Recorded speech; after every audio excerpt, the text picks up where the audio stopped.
What is up, folks? We're greeted by instant laser beams, but that's what you get when you delay a stream for like 9 hours. I don't know.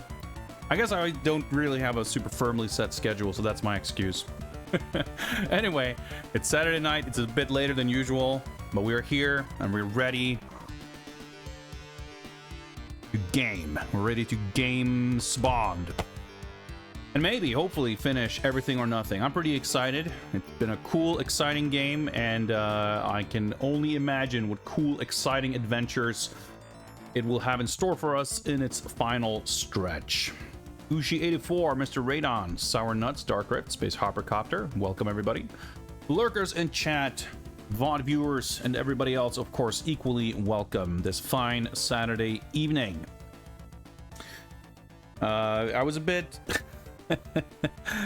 I was a bit in need of recuperation after last night's stream.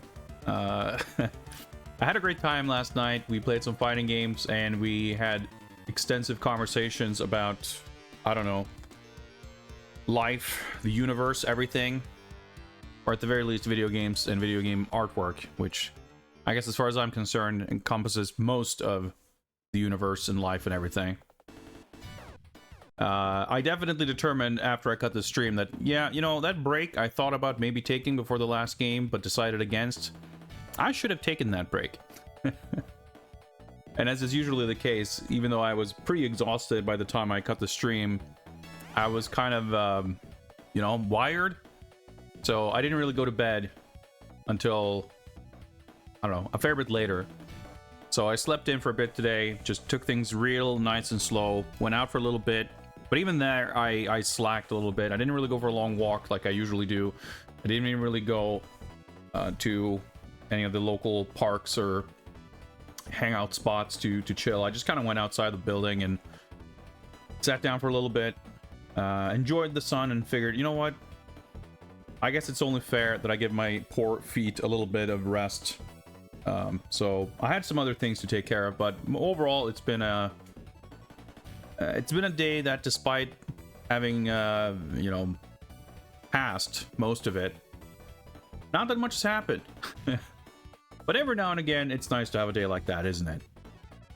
And you know, for what it's worth, I think we're about to make up for lost time, because there will be a lot happening over the next few hours if the previous adventures of Everything or Nothing are anything to go by. Anyway, this game has been very exciting, difficult and challenging and confusing in parts, but really no more so than any of the other cool Bond games that we've been playing. And what we kind of saw hinted at the end of the last stream has me pretty excited for a continued overt flexing of mission variety and cool ideas. This game has really been impressing me with that kind of stuff. It's been impressive in many regards, but I think the variety of missions is like really the standout feature. What's up, Hoffman? We're about to do some James Bonding. Indeed we are. I did go out for an errand today to collect a package. I have a shipment of action figures from Big Bad Toy Store that finally came in.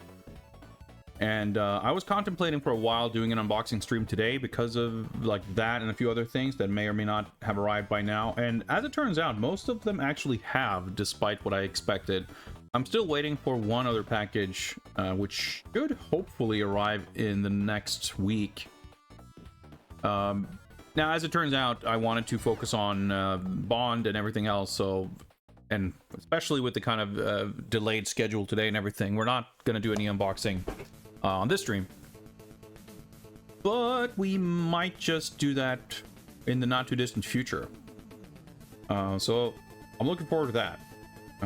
Those boxes, some of them include things I have been waiting for quite some time, so it'll be exciting. But let's not get too sidetracked by that.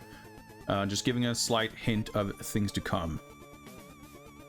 Today we are fully focused on Everything or Nothing, and based on my kind of prediction is maybe not the right word for it, but analysis, I don't know, judging as well as I can from what we could see from the level select screen, how much we have completed, the rate at which we were completing missions and such. I think it is reasonable to conclude that we will be able to finish the rest of the game tonight without having to overextend, you know, beyond reason. Juice Willis, what is up? Good evening, good evening. Trying to think if there's any other important housekeeping. I don't know, I can't really think of much. And since we're already kind of a bit later than usual, I think we should just jump right in. What do you guys say? Let's hop on over to the Bond scene. I should start by mentioning, let's see if we can get that up here, that we did receive very generous support over the course of the fighting game stream yesterday. And we smashed the daily objective for that stream. And as a result, we are now at 8 out of 10 completed daily objectives towards unlocking the next secret mission, the next bonus to be added to Games Bond. I just had a slight existential crisis because for a split second, I was like, wait, hang on. Do I have the thing that we're going to be playing? And then I realized in my mind I was slightly mixing things up. The things I don't have on hand currently is a thing I have planned for a future secret mission. So we're definitely getting ahead of ourselves, but that's actually not... Doesn't mean that there aren't things I need to do to set up for the next secret mission. And we're getting closer, so I should probably get on that. But yeah, the way this works, in case you are unfamiliar, is any contributions to the channel in the form of subscriptions, bits, donations, merch sales, will contribute to the Q Branch Research Funding Initiative. Each bit or equivalent will be counted as 1 Q credit, and if we raise 1,000 Q credits over the course of the stream, which would again be equivalent to 1,000 bits or 4 subscriptions or some other combination, we will complete 1 more daily objective.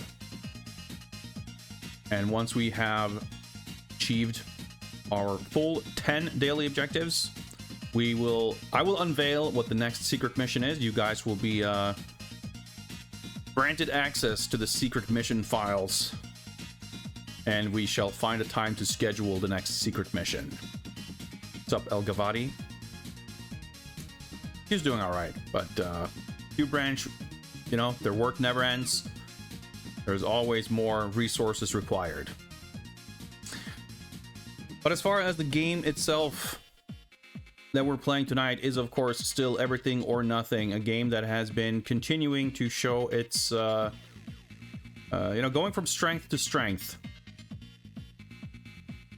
One of the highlights of the game so far was definitely the highway chase motorcycle level, which was insanely sick. Was that the last level we finished? I think it might have been. There was like a briefing mission after that. Oh, you mean Desmond Llewellyn? Yeah, he had a good run. He made the most of it.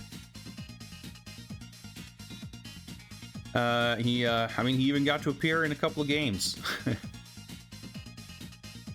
It's pretty funny too how John Cleese never. Well, actually, I shouldn't say never. I guess he is Q in Die Another Day, I think. But I was gonna say he kind of carried the mantle of Q, I think, in more video games than films, which is pretty fun.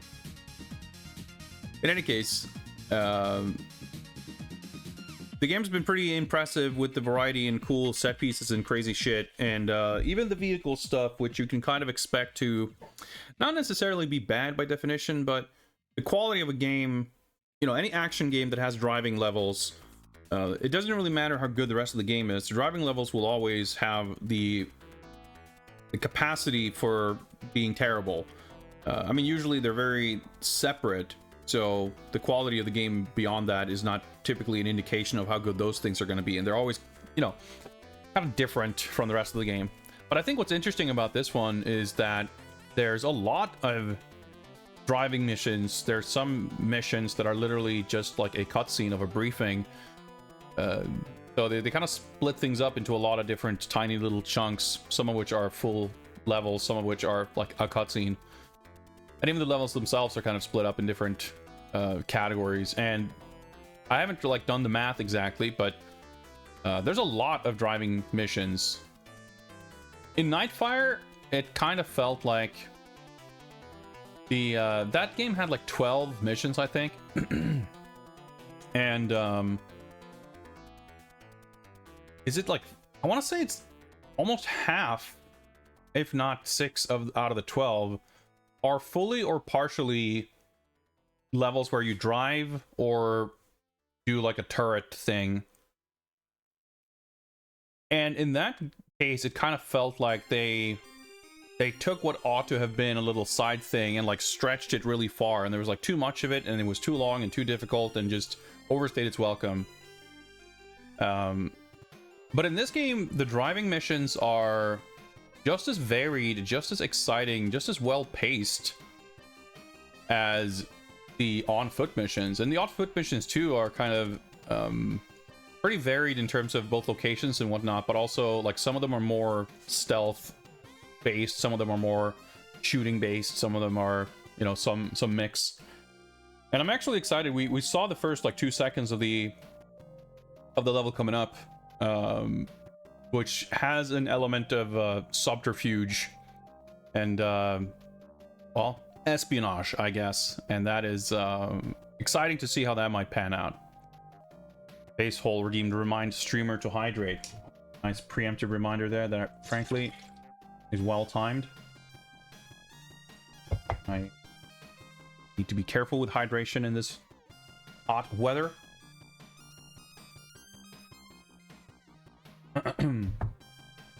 Gundam, what is up? Yes, we had some other things going on over the course of the day today, so I expected to start a little bit later than usual, and that turned out to starting a lot bit later than usual.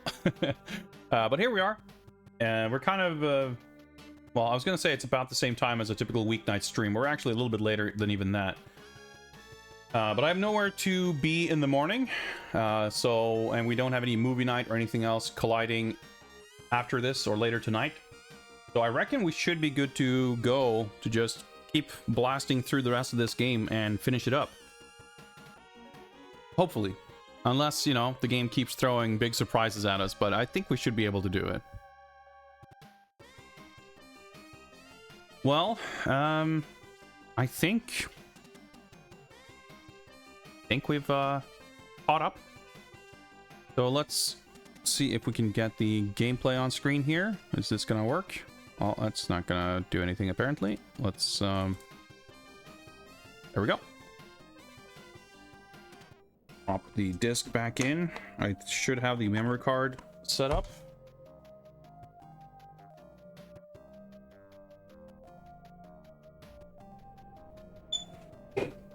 Double check that actually.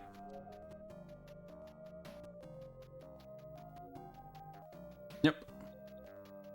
There's still definitely some weird finicky stuff with the Memcard Pro 2. Like when I've swapped it from PS1 to PS2 card, like sometimes the console just doesn't recognize the card, so you have to physically pull it out and put it back in, which is kind of annoying and slightly, I don't want to say defeats the purpose, but it undermines the benefit of having a virtual memory card that doesn't require swapping if you still have to get up and like fiddle with it. But I suppose it's entirely possible that that's something a firmware update could fix, so we'll see. Even so, as far as its actual functionality, it still is a beautiful, nice little accessory that I'm happy to have. Reminder again that the theme song is likely to get things muted or otherwise complicated. So I'm muting the game for now. Let the intro play out because it's pretty sick. But I'm muting audio to avoid issues. We'll get it back once we get to the game, of course.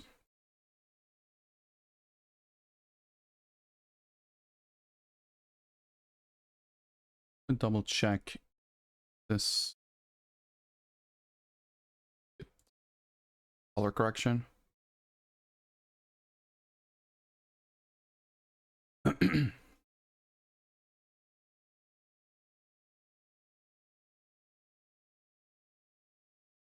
So we kind of deliberately stopped at a good point last time because we beat a level that was kind of the culmination of a particular act, and it ends with another MI6 briefing before heading out to what I suspect will be basically the final stretch of levels. So we're gonna get a nice little recap there, which I could use because I can never remember what's like going on in the plot in between sessions. Lord Richard Keel, of course. Yeah, we exploded Jaws at the end of the highway chase, but I'm not.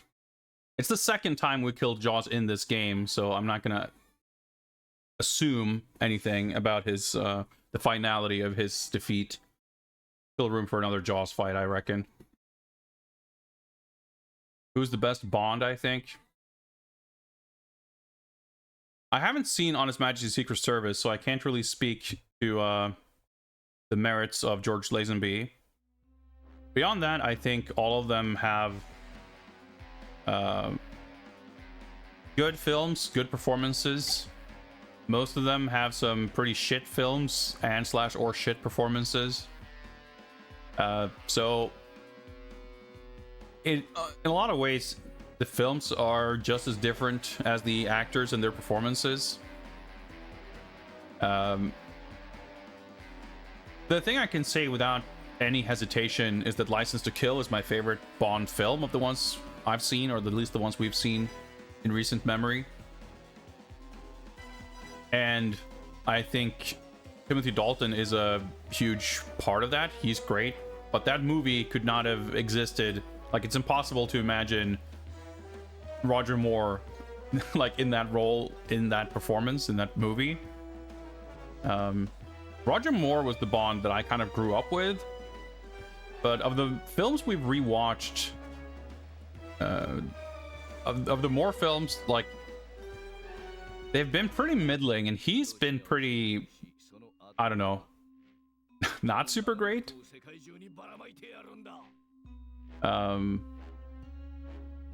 I frankly, I don't have like a super strong preference. I think Roger Moore, like, I'm excited to, like, at some point we're gonna have to rewatch every movie, or at the very least ones we haven't watched over the course of all this stuff. And I'm curious if, like, I think we've probably already covered what would likely be like his best stuff. Maybe, I don't even know exactly, but because we watched The Spy Who Loved Me, we watched Live and Let Die, and we watched A View to a Kill. So that leaves what? Moonraker and Man with the Golden Gun? Is that him? I think so. I guess that one might be pretty good. But I think Moonraker is like universally not thought of very highly. Like Live and Let Die was exciting because it's his first movie, and he's like, especially coming from A View to a Kill.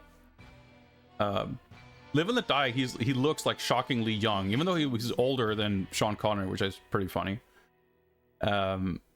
He aged like a lot over his tenure as Bond, but you can see like there's a youthful vigor and charisma to Roger Moore in that first movie that it's definitely not really there by the time he was done as Bond.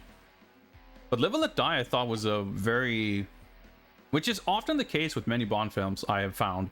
It's an extremely mixed bag. There's like a few things that are awesome, and then there's like an hour that's really boring or like underwhelming, and it's, I don't know. I was surprised at how kind of middling I felt that one was.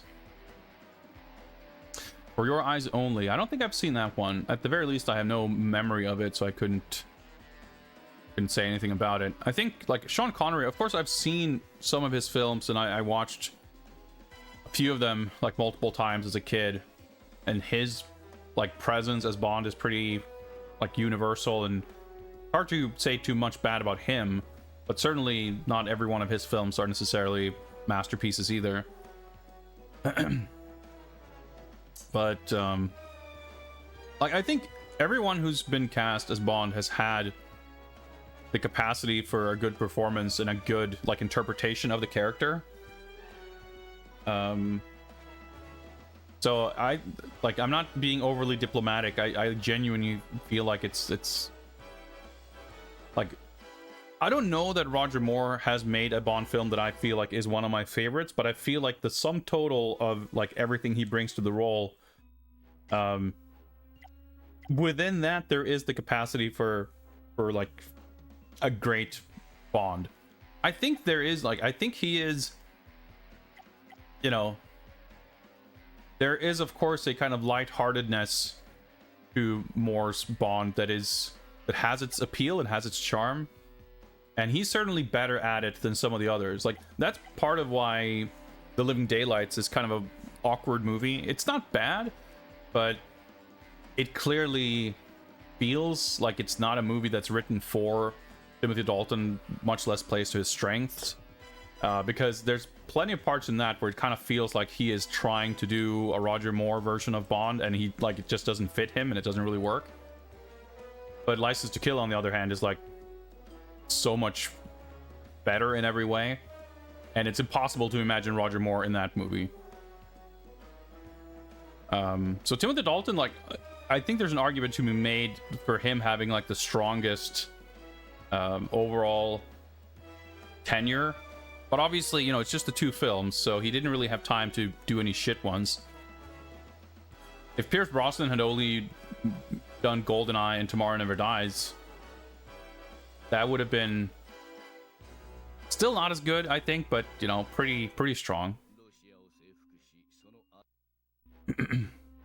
Living Daylights theme song is definitely very good. But yeah, it's I think there's this, you know, reasonably strong argument for most, if not all, Bonds as being like, I don't know, it's hard for me to rank them, because it's also like, do you consider them at their best or at their worst or at their averagest, and what makes for a more or less fair comparison? It's hard to say. Like, I like Daniel Craig a lot, and I think I watched Skyfall like a million times, I feel like, although I haven't really rewatched any of his other ones. But again, like, stylistically, tonally, the films are such a different thing than many of the other ones that it's they're not, thankfully, like, correctly, I think they don't generally attempt to have some other actor come in and do the same thing as whoever was there before, which is what makes the comparisons difficult, but also what makes, like, it's a good thing, because it allows each of them to play more to their strengths, at least in the best case. But I mean, like, to a degree, the bad Bond films are usually not bad because of the main actor, but a lot of the time they still don't really get to have, you know, Living Daylights is a good example. Like, Timothy Dalton is fine. The issue isn't his performance. It's more about the script and the direction. So it's like, it feels weird to incriminate him personally too much. But it applies to all of them. Like, even the most dreadful Roger Moore slog isn't boring because he's bad. Just, I don't know, they can be pretty boring. Ramon Mendel, what is up, folks? Greetings. All right, mission, load game. Can we get a save file up in here? Roll this must There we go. Are we not getting... There we go. Now we're getting both audio channels also. My SCART cable was a bit loose. Be better. Oh, that's right. We played this level by clearing a bunch of gold medals. We unlocked this level, Underworld, which I was informed by chat is a like an unfinished level, which chronologically I guess takes place between His Kiss Club and Death's Door.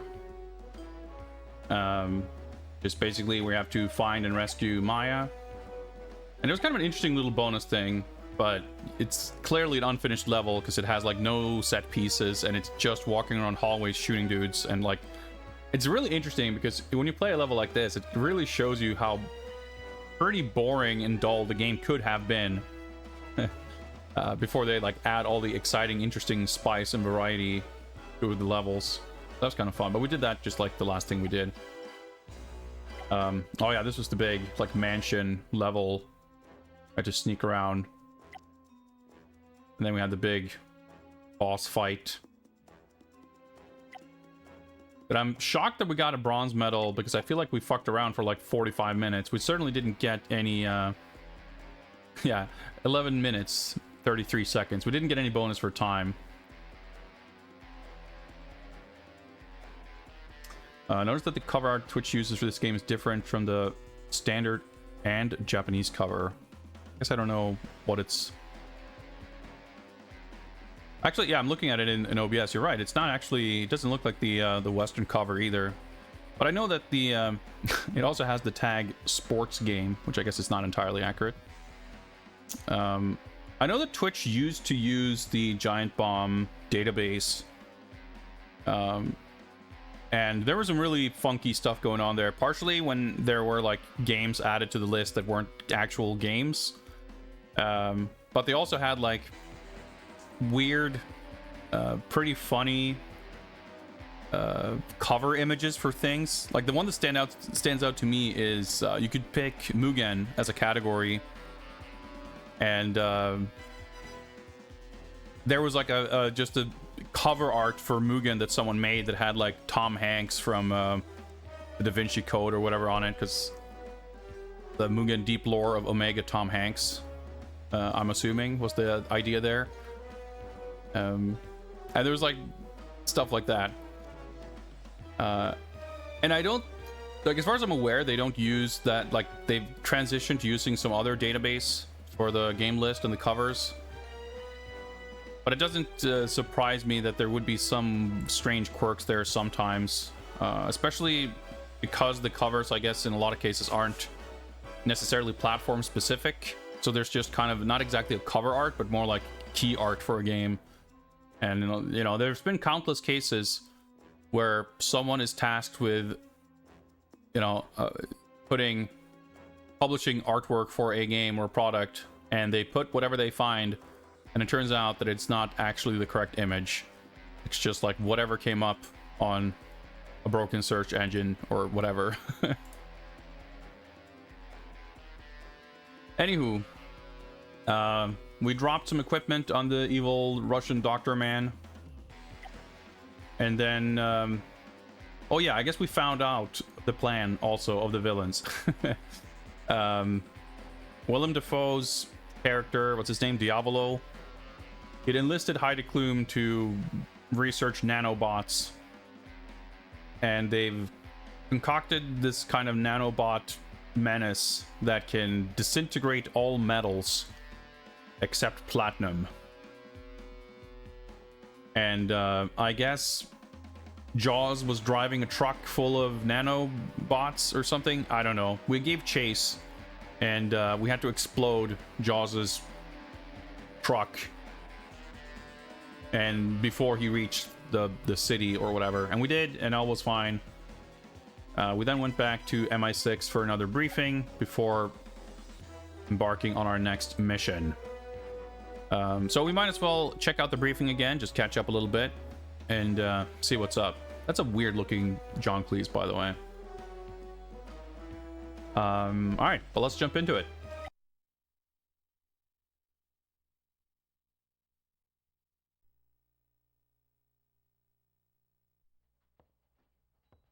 Ah, Bond. Q has been analyzing the sample you recovered. The nanotechnology is the work of Dr. Nadanova, but upgraded. Upgraded? The nanobots were originally designed to fix nuclear reactors by infiltrating their radioactive circuit boards and repairing their control systems. But Yayakov added an acid cartridge and a swarming program. So instead of repairing the circuits, they destroy them. In fact, they'll disintegrate anything made of metal. Like a dam? Or a bridge? Or a building, or a city.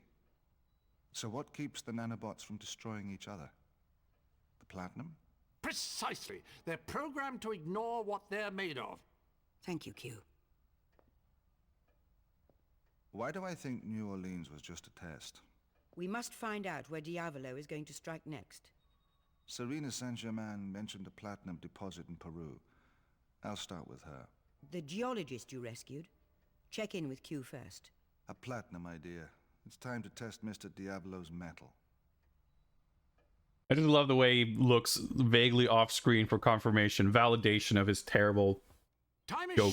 short, 007. We've only had time to upgrade your grenades. More change, Q? We've added an EMP option that will disable electronic equipment near the blast. Wait, what was he pressing? A He stunning just tapped his development. wrist? Oh, grow up. That scene is so good. Did I switch the language to Japanese for some reason? No, I switched the language to English. Because I'm playing the Japanese version because it's the one I have, because I collect Japanese games. I had intended to play the Xbox version, but for whatever reason I could not get it to run. But as luck would have it, I had happened to pick up a Japanese copy for my collection some time ago for the PS2, and luckily that works just fine. And I was a little bit surprised, Frank. Like, it kind of went full circle.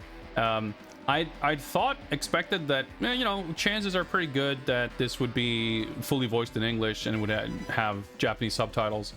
But when the game started, it's in Japanese.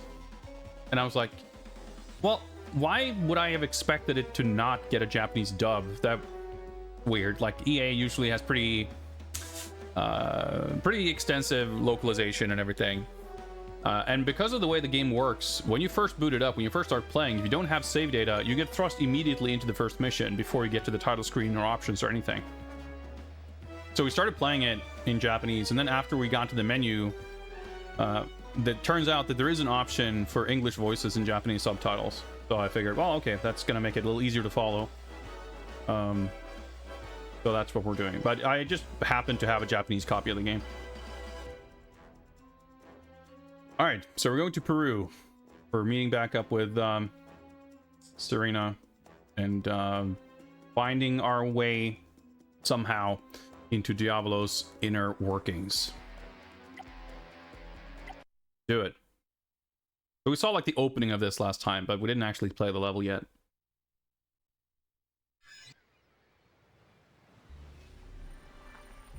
Time to pay Diavolo a personal visit. But James, that's impossible. You'd have to win one of his races. Automobile races. He collects exotic cars, flies in the drivers, has dinner with the winner. So all I have to do is switch places with one of the drivers. Even if you could, what makes you think you can win? I can't afford to lose. Just hard cut to The the... driver is likely to be in one of the hotel rooms. Be stealthy, 007. Understood. This is so sick. Like I said last time, it's like fucking Hitman level or something. All right, objectives. Don't kill anyone.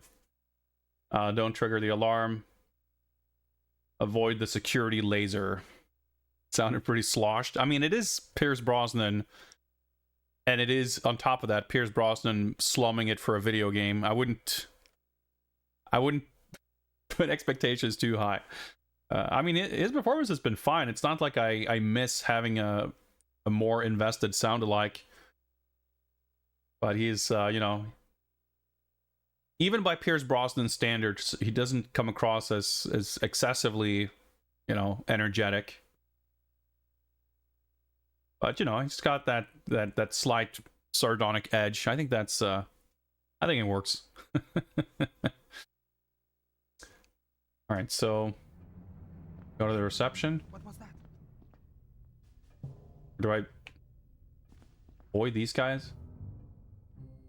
Yeah, well, there's... Bond, look for the junction box that powers those security lasers.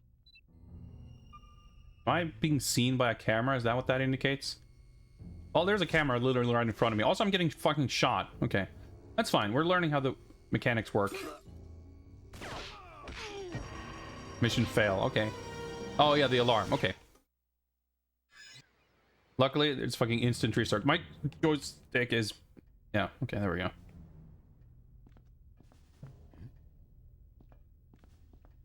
Stop right there. Okay, so I'm literally already, like, in stealth. Okay, we're learning how this works.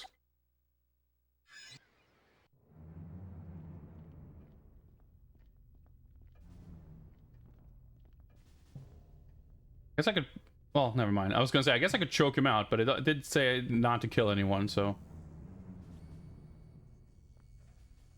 Oh, that doesn't work. Junction box, huh? Did he see me, or is he just... Yeah, okay. And fail, alright.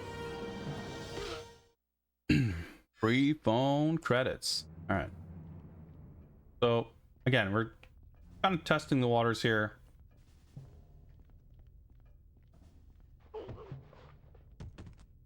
Okay. That works.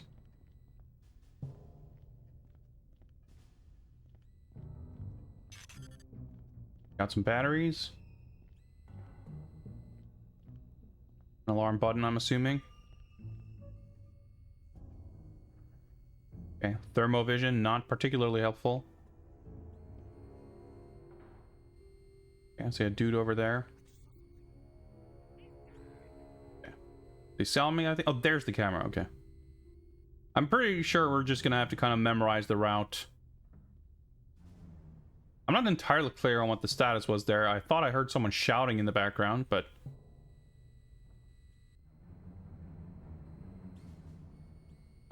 I mean, I guess we're alright.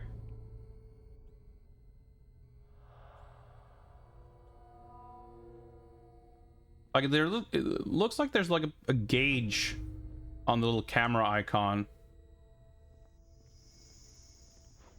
I'm not super clear on what that is indicating. And it looks like a junction box. Key card. Can use that. Interact with this, or yep. Bond move. Sick. We disable the laser, and our next mission is to investigate the laser room.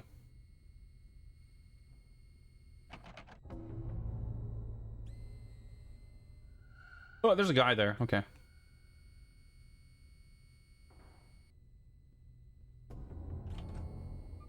Whoa. The room here.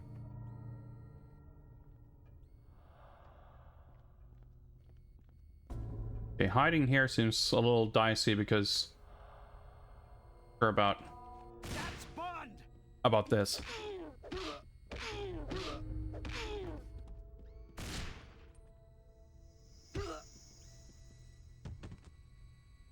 All right, okay. I mean, they didn't press the alarm button, right? You won't get out of here alive.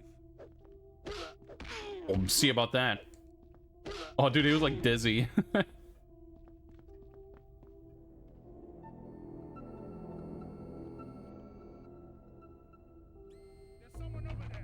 Nope, there isn't.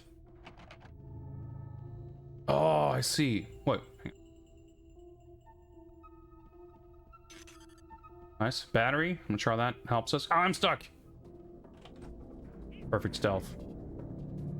Are the cameras up here? Yeah, there are. Oh, there's a guy over there.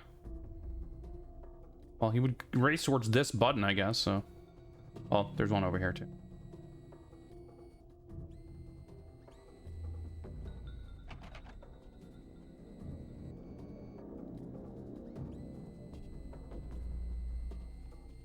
Ah! He somehow saw me. Okay. Try this again. Whoops. That's Bond. No, it isn't.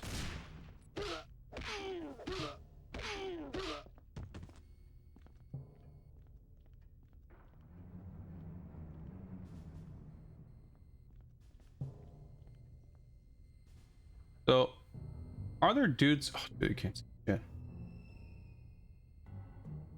When I eventually got up there, there was obviously a guy there.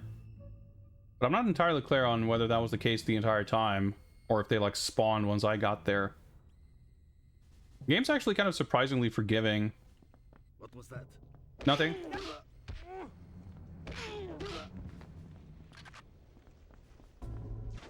And I'm not even sure if I've ever been seen by a camera or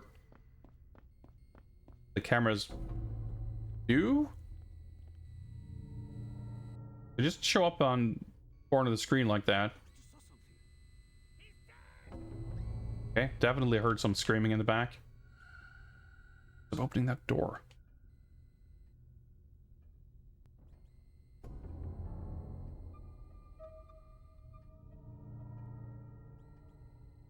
Whoa, okay.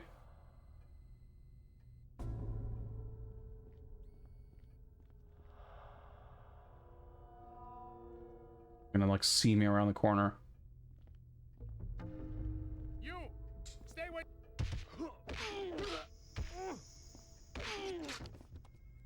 Okay.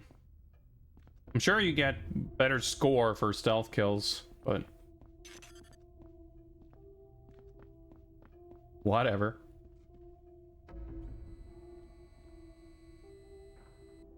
I see. Right, so you could have just gone that way. I guess I was just assuming, because the mission objectives literally said like the laser room, it made me expect there to be like, what the hell? Oh. Like a comedy dude just runs in from off screen. All right, power mode. Oh, that's where you get the like the slow-mo. I see. Okay. Full camera, thanks.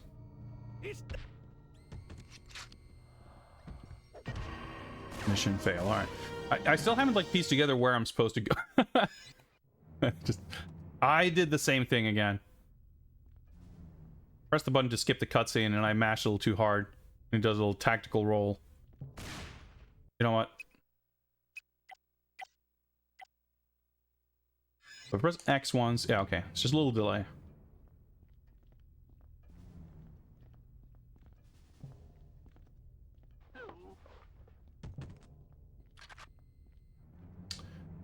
I clearly don't have a very good grasp on how many enemies there are and what their routes are. Seems to be a guy popping out of a room here.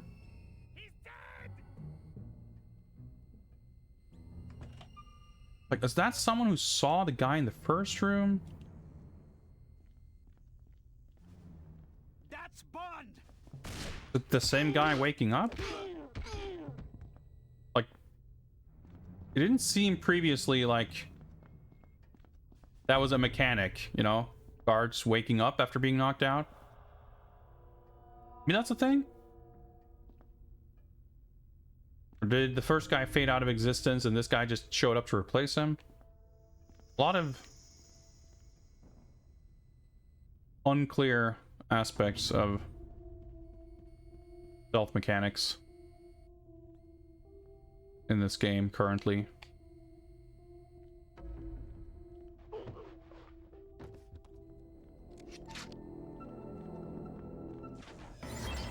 Alright. So far, like, this part is straightforward enough. Except that guy who showed up. Oh, shit, I forgot to grab the key card last time. That probably would have caused some issues. So I guess there, like, are there guys upstairs? Because I could buy them seeing me, like, from the other side there, and that's causing trouble. Doesn't exactly seem like it. I just saw something. Someone saw or heard something there.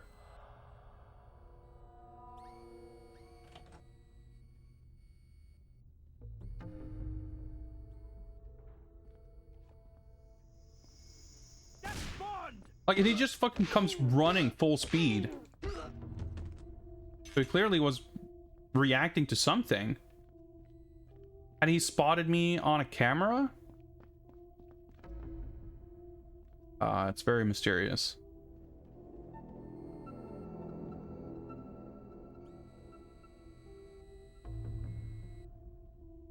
Last time a dude came running up the stairs here.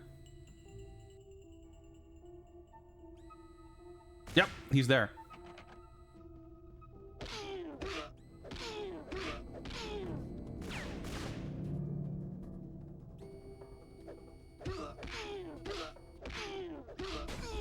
Come and get it! Oh, dude, he dropped his gun. Alright, I got him with a fucking lariat. Yeah, he pressed the alarm button. Oh, okay.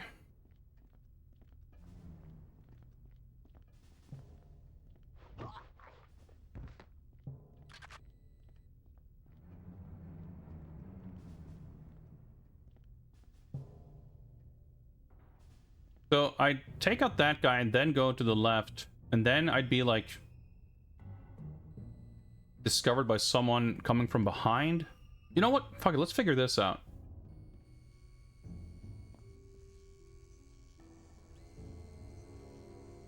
Clearly in view of the camera. Yeah, okay, so these guys... the bottle. I swear to God, there is... Yeah, see, like, sometimes the camera gauge is, like, not full. Is that me? Yeah, see, it, like, fills up.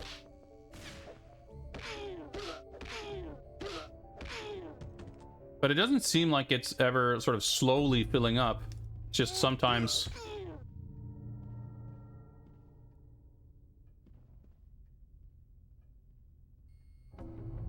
Yeah, as soon as the UI element shows up there, just like a camera. In most games, if there is like a camera and there's some kind of a indicator, like you would expect the indicator to be a warning, not to be like, oh, an indication that you had already failed.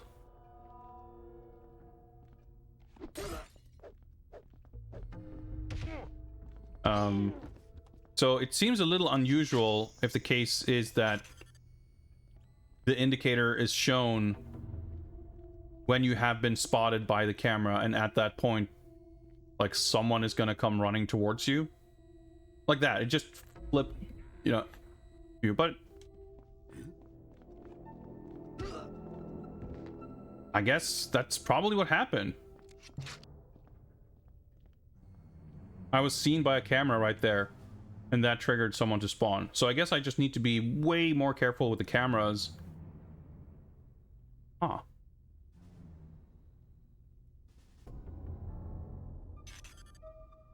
What am I even supposed to be using the battery for? I keep getting batteries. I have the fucking nano suit. I should probably use that, shouldn't I?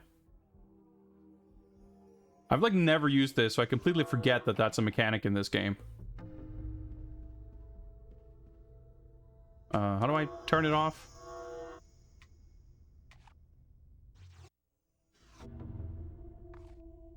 How do I turn it off?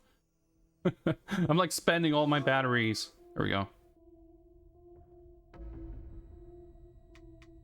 So, okay, it does show up if I do this.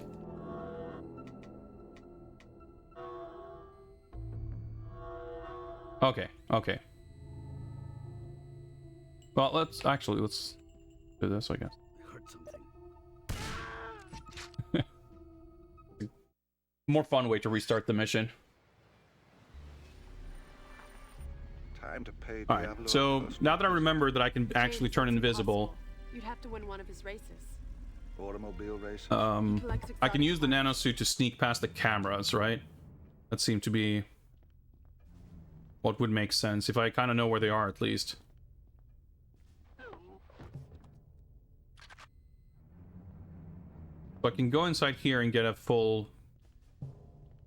Or actually, half a full battery, so I can use it in the first place.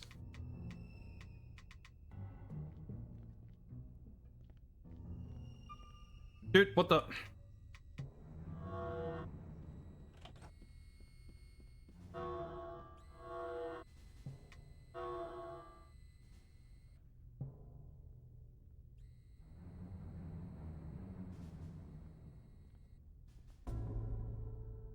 Okay, I don't recognize this route.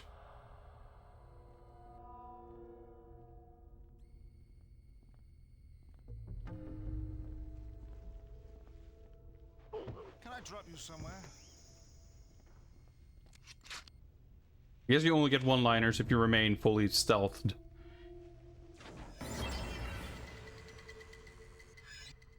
Okay, so if we go back to that same back room...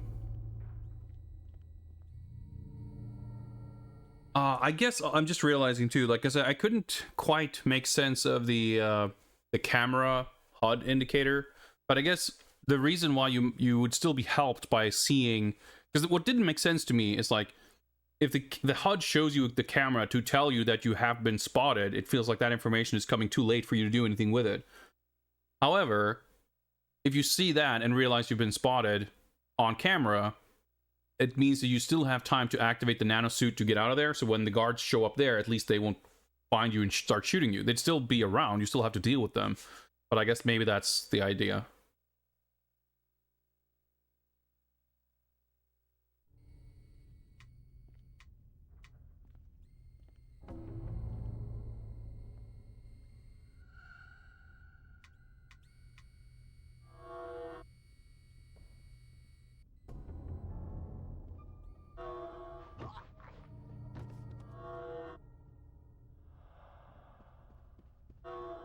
A lot of batteries, even. Dude, I got like 2 pixels of battery. The fuck? I just saw something. The fuck? Who is even talking and what did they see? I mean, they might see the guy knocked out on the floor, I guess. Yes.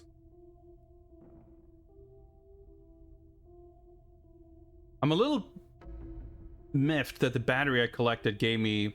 I thought it would give me like 50% battery gauge, and it gave me like a pixel.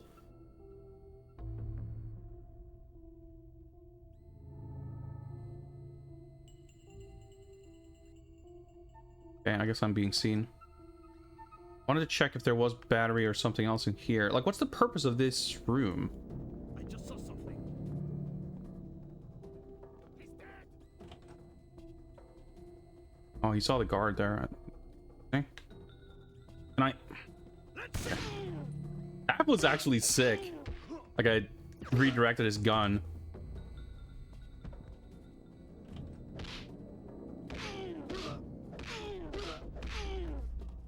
So clearly there is a mechanic of guards like discovering other knocked out guards. Now the question is, can I get past this camera?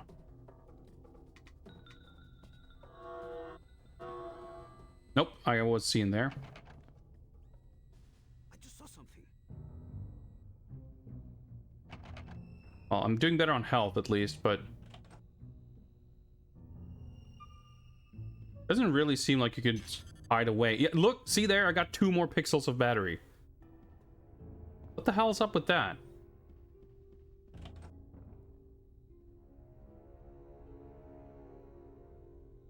I still haven't figured out where I'm supposed to go. Say what you got.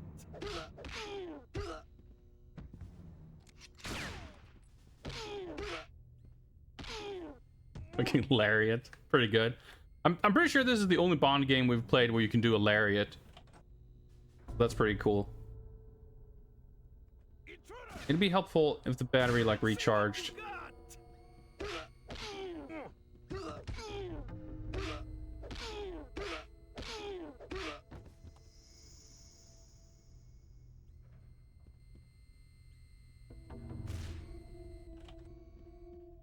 I feel like I can't really afford letting guys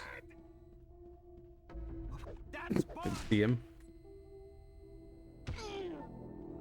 But yeah, it kind of seems like as soon as we get seen by a camera, it just spawns a guy.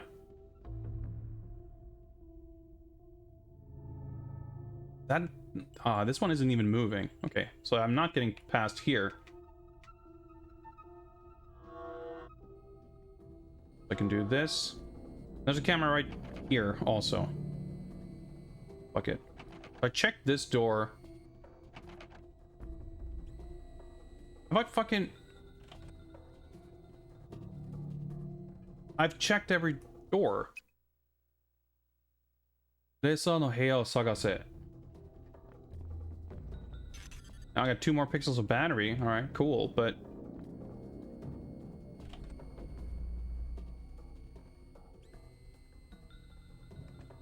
Oh, that's the bottle.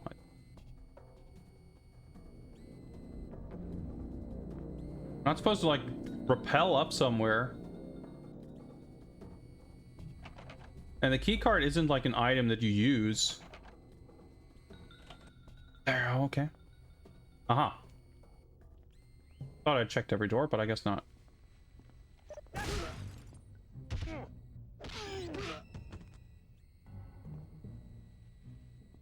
Health would be nice. Or a driver's suit, that'll work. Laser, okay, that's confusing because we were disabling laser, but they're talking about the racer's room. Okay, there we go. I see, okay. I was like, what the fuck's a laser room? I'm like, oh. The racer's room. And then, Forgive me, but I have a race to win. Alright, I think that's probably the mission.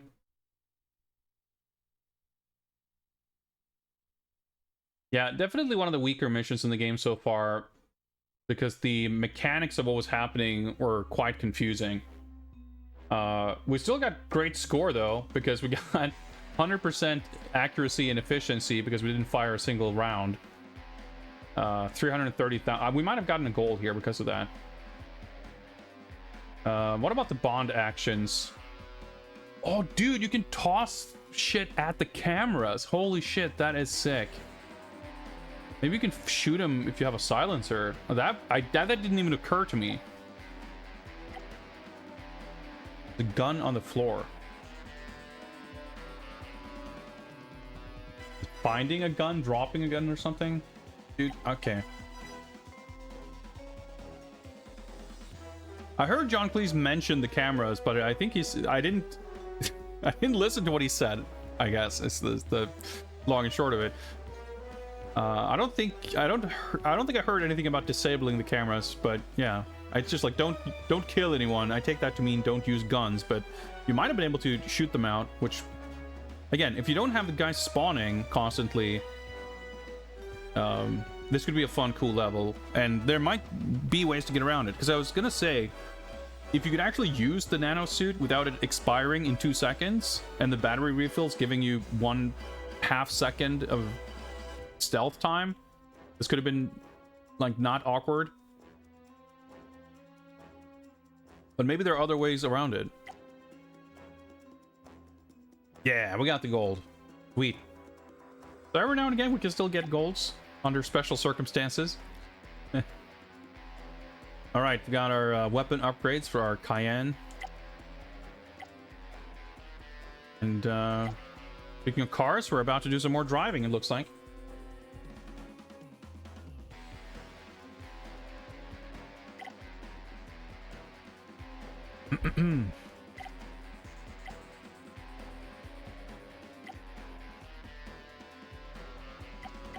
But yeah, I think the fact that we had a little stealth level like this, like, yeah, it's a little clunky, it's a little awkward, and it's not surprising. There are kind of mechanics for it, but not really. Like the whole camera stuff and like not being discovered and alarms, like that's not been a thing in the game up until this point. And that is partially what's so awesome about this game. Like all of these like on foot missions have some little design or element to them that makes them different from the other levels, and many of them, most of them, really are not about just mowing down dudes endlessly. There is shooting is a main mechanic in the game, but you spend quite a lot of your time, whether it's like sneaking or punching or stealthing or whatever,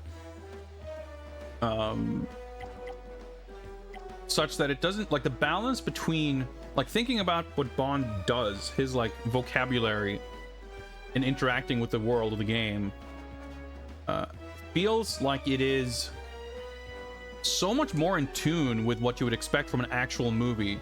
And I think, on a side note, that is partially why some of the driving stages feel a little bit out of whack, because in those levels, when you have a vehicle with weapons and you fire 45,000 homing missiles, that feels like so disconnected from what a scene like that would be in a film.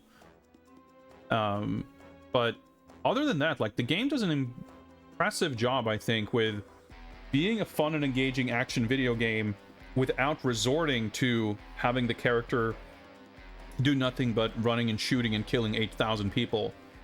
And I think that's really cool. I think they did a remarkable job. Red zone. All right, let's race, I guess. Gold medal, 350,000. Let's see how that goes. So, you know, I mean, you would hope that there is not a lot of combat and shooting missiles. I said that about the highway chase, that, like, that's such a sick level that it's just, like, brought down a little bit by the fact that you have to do, like, a boss fight at the end, which is a weird thing to say, but the combat is... I think having an element of combat with the vehicle stuff is cool, but there's just way too much of it. It would be cool if each actual... It would be cool if it's like in a movie where maybe he uses his guns once, but he doesn't, like... He doesn't use his missiles to destroy 12 oncoming enemy trucks, and then after that, there's 14 additional trucks that he has to explode with his homing missiles. Like, it just gets too long in the tooth very quickly. So, hopefully, a race... Like, there's going to be some dastardly tricks and dangers that we have to avoid, I imagine. But other than that, I was expected to be mostly driving. But what if it's just, like, fully an actual racing game race? That would actually be kind of sick, too, just for the variety. But anyway, let's find out.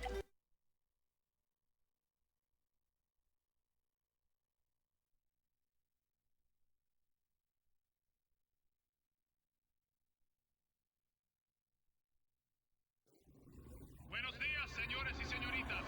Welcome to our annual race festival.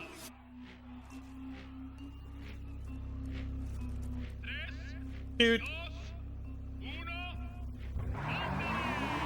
How fucking sick is this? Oh my god, the controls. Remember, 007, you mustn't win the race in order to beat the other. This is so insanely cool. Yeah, and I guess it's a sports game now. Oh, you gotta be able to do bond moves and take shortcuts and shit.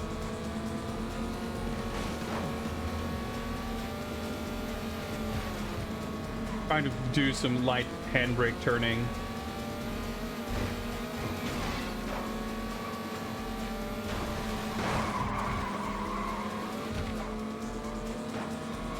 Oh, you could have taken a left there, I think.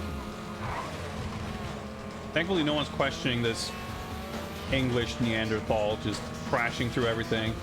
All right, I'm in third place. Lap 1 out of 3.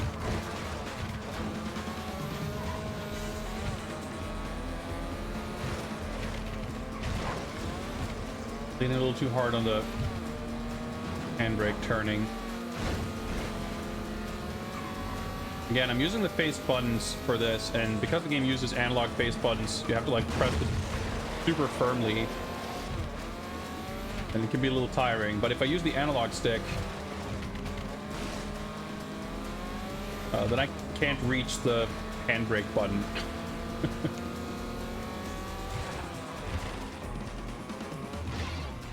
All right, okay, second place. Oh, maybe I'm gonna just jump that.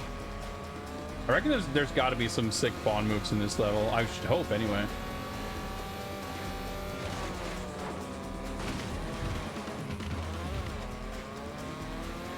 The big dust clouds look so good, too. Okay, first lap.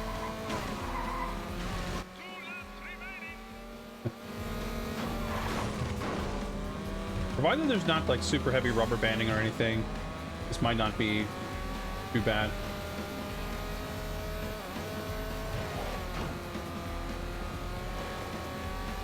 I can certainly not keep up with chat, though, at the moment. You have to... Whoa! That's... Careful, 007. Those barrels aren't filled with water, you know. I can tell.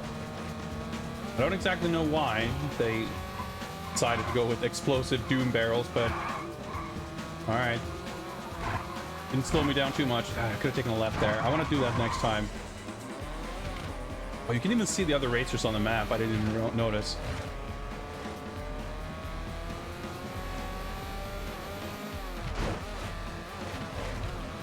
Sound design continues to be pretty good too.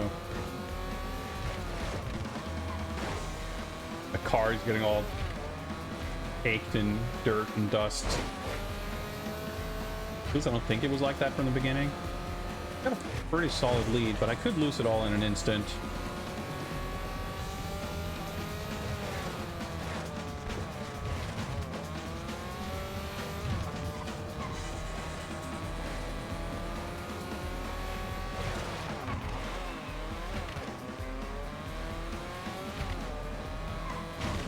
Okay. You can't really jump that. Worth a shot. You don't have like a health bar or anything. Can I? Oh my god. Completely misinterpreted what was happening there. Okay, nice. That was a Bond move. I did manage to take a shortcut. Okay, let's try to take a left.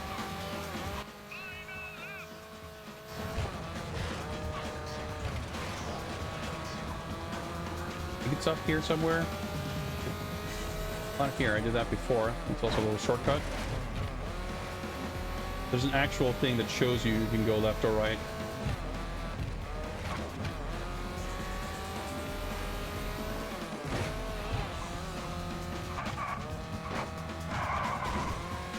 Oh, I do have a health bar.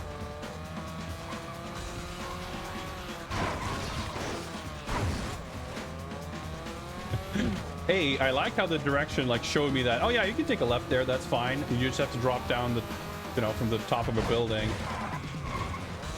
Oh, that was also somehow not a Bond move, taking that 6 shortcut off the top of a building. Looks like I could drive through a cave. By the way, I just saw like a 60s Batcave style warning roadblock at what looked like a cave opening on my left. I think I probably could have cut through there. Got a bigger lead now than last lap, so we'll be fine.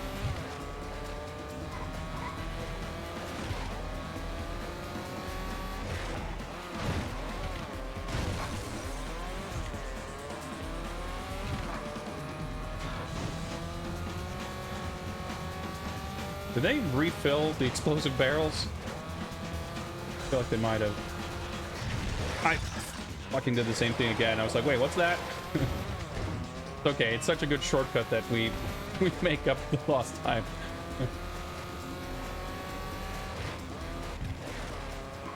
I know that Bond's supposed to be a good driver, but given how I'm actually playing, it makes me question some of the Well done. quality of these other imported racers. Nice prize, but I have a better one. Okay, she. Okay, sure. Big Power still holding up well. Now it's a sports game. Actual 007 racing. Yeah, how about that? That was fucking sick. Okay, how did we do? What is it even going to calculate? Time, obviously, but... Oh, wow. Okay. So 1 out of 2 Bond moves. But that's a shortcut. Like, what the hell are we even looking at here? There's ground. There are trees, I think. Maybe mountains in the background. Very unclear. Doesn't look like a cave, though. So maybe I was wrong about that. So we were 20 seconds. Like, we could have saved a bit of time. Obviously, we like crashed into stuff. But we were not super far off from getting optimal. We could have gotten an extra... Yeah, 10,000, basically. So, yeah, to get the gold, I needed, what, 330? I would have... Wait, hang on. Yeah, we got bronze. I feel like you have to play on 00 Agent with the higher multiplier. Because if I'd gotten 10,000 more for... Like, it seems like full score. If you get both bond moves and max time bonus, I would have gotten 300,000. And I think that was not enough for gold. So the game straight up requires the highest difficulty to get it gold. I mean, and that might be the case on other levels too, but it seems very explicit here, which surprises me a little bit. I mean, there really isn't too many factors. Like, there's just the time and the bond moves. Those are the only two variables, literally. It kind of makes sense. But yeah, well, no, you needed 350,000 even. Holy shit. Yeah, there's no way you can get that on Agent. Maybe there's a big jump. Yeah, I'd be curious. I would expect it more than 2, but what a fucking awesome mission, though. I fucking love it. And again, like, they promise another motorcycle mission up here. Like,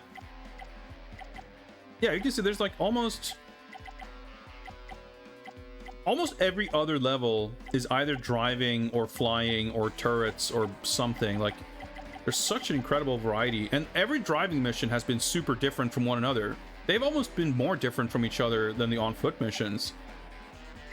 And a few missions have kind of had a bit of both. But then when you have, like, you know, stealth levels, shooting levels, boss fights, escort missions, more boss fights, a chase. I'm just astounded by the constant variety in this game. And then, yeah, a straight up racing game race. Like, what a fucking flex to put that in your action game. And it's like, you know, if this was the game and you did racing like this, would this be the most exciting racing game? Not really. But in a completely different type of game, to put a different genre in your game and have it be this solid, like, it's pretty... I mean, if you have solid driving, you can have solid racing, really. And I mean, the racing competition aspect, I don't know if it was very refined. Obviously, the standards aren't as high as if it had been an actual racing game. But either way, in the context of what this game is, like, I'm kind of blown away. We will continue shortly, but I am all out of hydro. We're very close to it. Now I'm out of it. So I'll be needing to take a short break. Face hole with the ever-friendly reminders. Yes, I need to refill my hydration such that I may continue to hydrate. Let's see here. So we'll take a short break. And let's see. All right. And I'll be back. Before you know it, more GameSpot.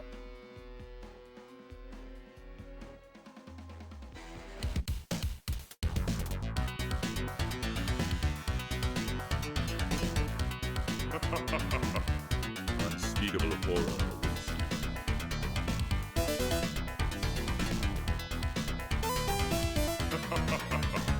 Unspeakable horror.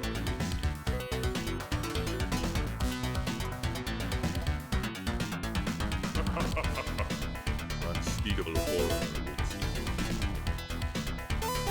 Unspeakable horror awaits you. Unspeakable horror awaits you.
All right.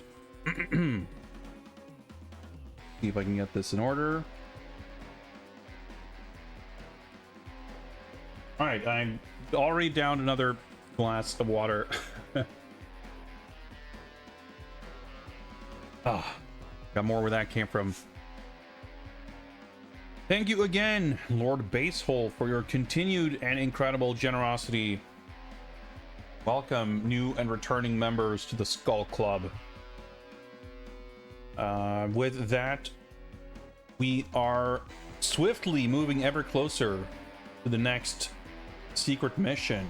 Because we're already kind of on pause here.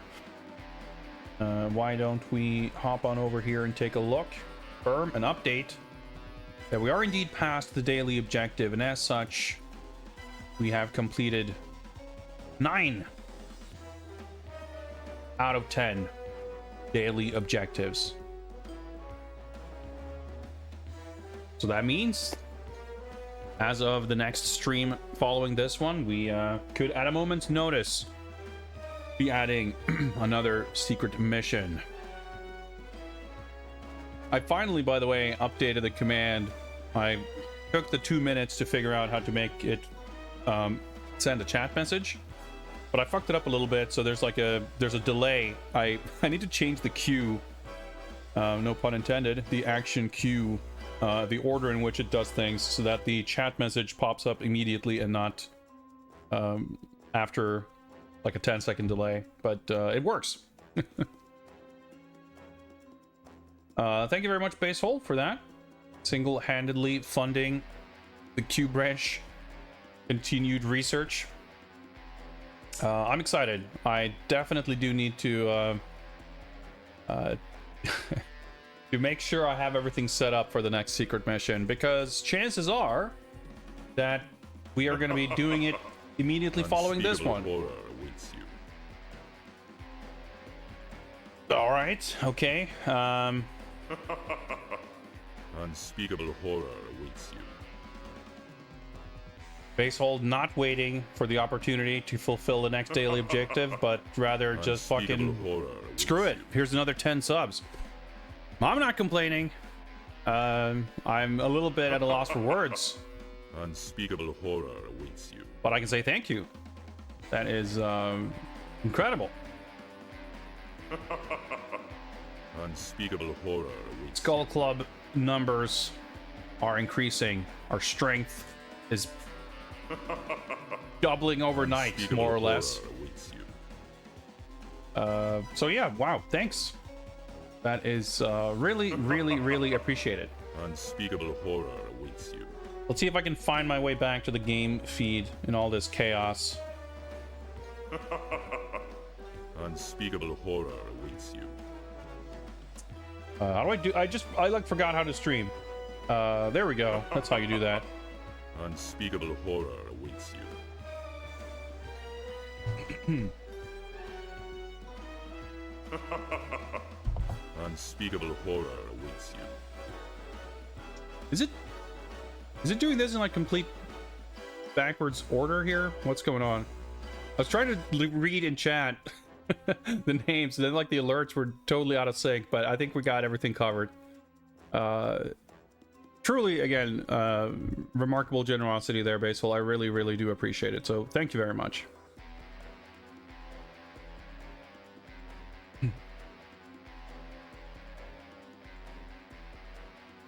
All right, let's go. Indeed, let's resume the timer and see what's next. I have a feeling that our invitation here is going to be dinner is not going to be quite peaceful. Let's see what it entails.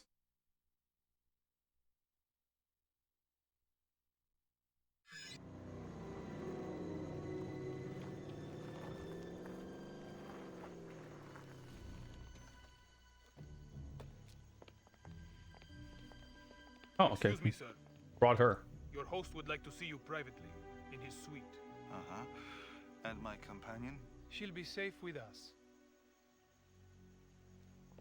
I'm still dying to find out if we were able to unlock a costume for her or not, but she keeps only appearing in pre-rendered cutscenes. Face to face, Mr. Bond. I've been looking forward to this. ever since you killed Max Soren. Then I assume you're looking forward to suffering the same fate. So much for dinner. Pity you're not as quick with your gun as you are with the car. What did you do with the girl? She's been taken care of. Help! Get your hands off me! Yeah, this plan seemed to have some That race, you lost your life and hers. slight issues. Prepare to die, Mr. Bond. You first. Look out! Attack! Ouch. Oh, dude. How fucking sick is that? Like, fucking grappling mechanics. Alright,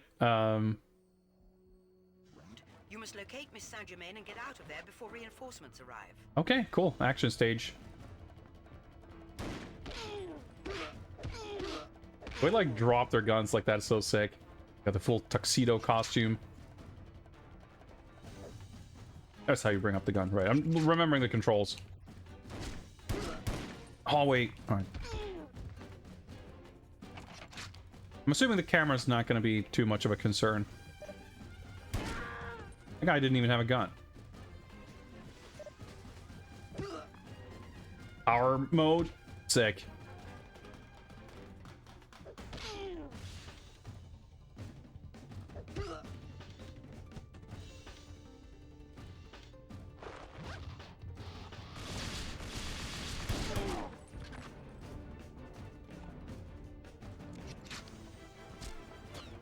Is this the driver's room? I think so. Love this like recontexture. Oh my god.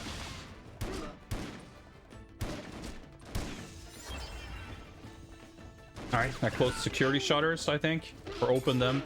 I got a fucking bottle in the back of my neck. Oh, there's armor there anyway. Oh shit. All right. Once again, I'm foiled by cumbersome switching between firearms and hand-to-hand combat.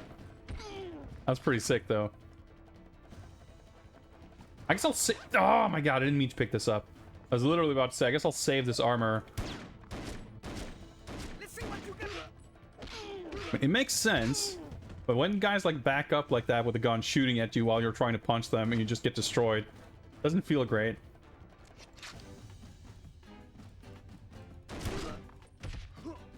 Stunning them with the one gunshot and then like punching them feels fucking amazing though.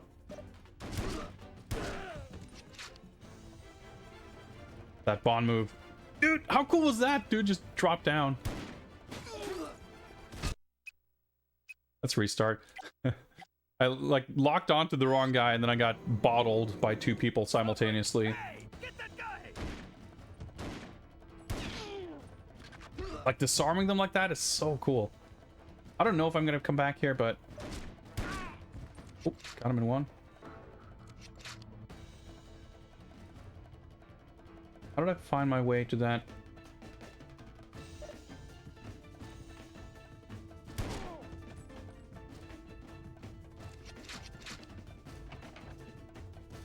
Everything looks the same, so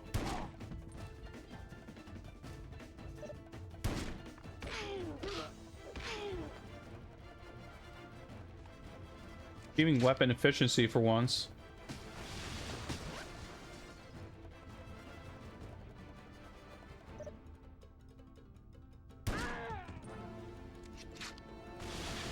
Ouch.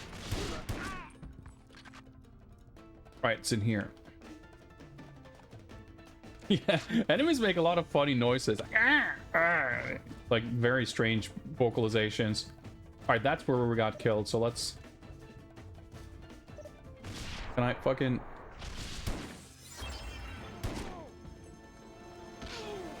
Oh, that guy. Ouch. Turns out, point blank, shotgun blast to the gut. Hurt quite a bit. I'm getting shot at from the other room.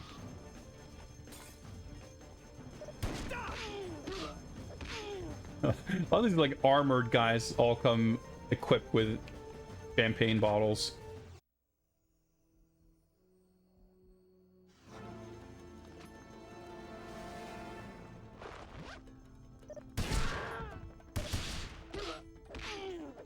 The other guy just left.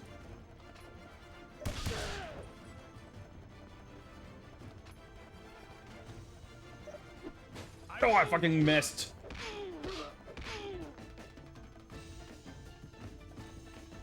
Okay, downstairs. I can't jump over the ledge like they did. Oh, tried to throw the bottle, but I got the buttons mixed up again.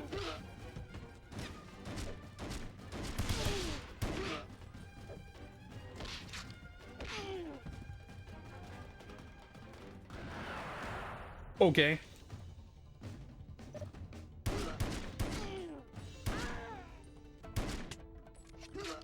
Oh, wait. I guess he was dead?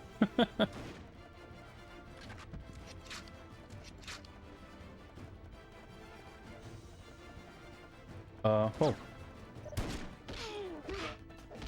Someone's hiding there in the reception.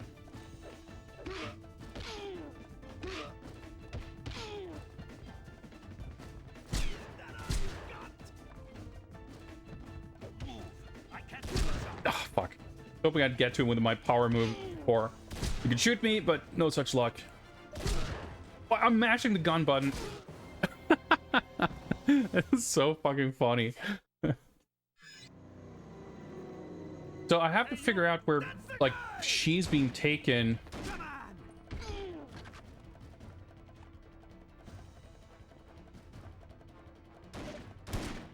Yeah, you can't, like, preemptively lock on before they're on screen, which is, like, a little troublesome.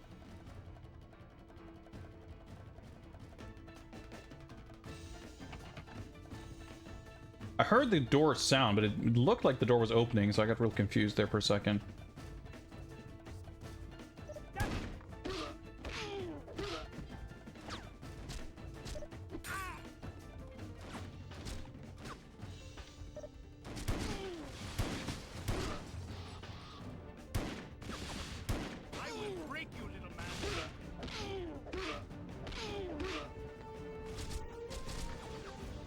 Okay, guy. Out of ammo. Not a good route.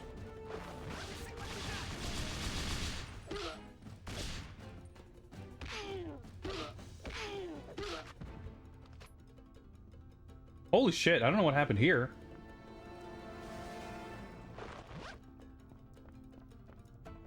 Shotgun guy somewhere. Downstairs guy first.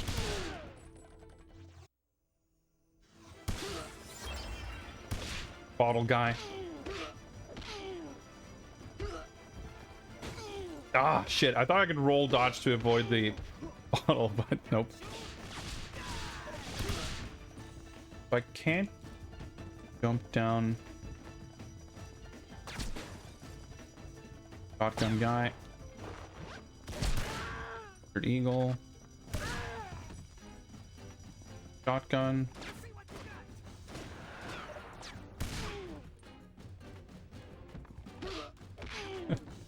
Funny looking design.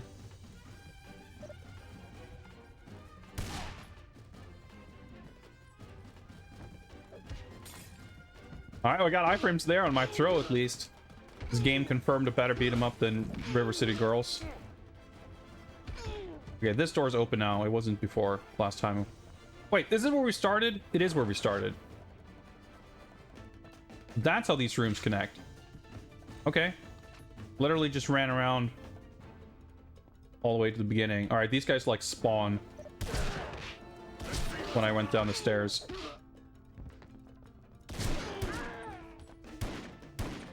Oh my god. Lock on is a little troublesome.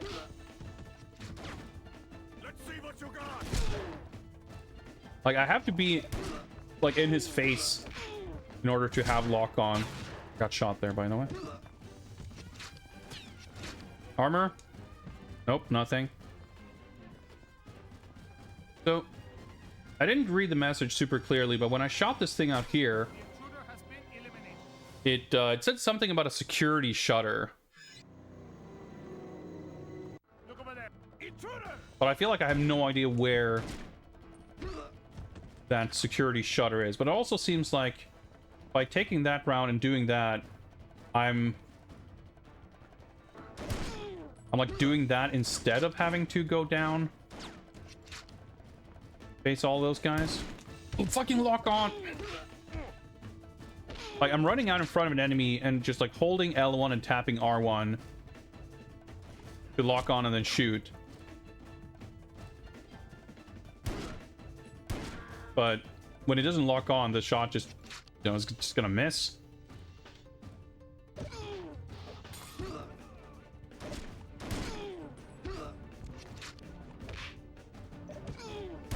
Okay, so if you're standing like point blank, you press the gun button and you do a melee attack.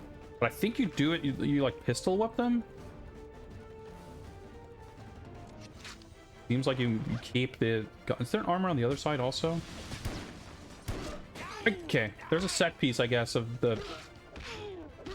Is it the AK guy? Yeah, coming through that door, I see. I guess you're supposed to come this way so you see that happen. Alright, I'm not gonna bother with the fuse box security thing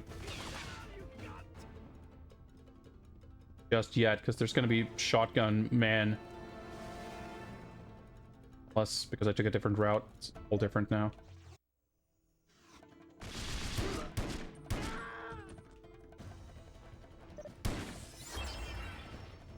Yeah, disabled security shutter. Okay, so that's probably to, like, allow me to get out somewhere. Oh, that could be the, like, the front door, I guess.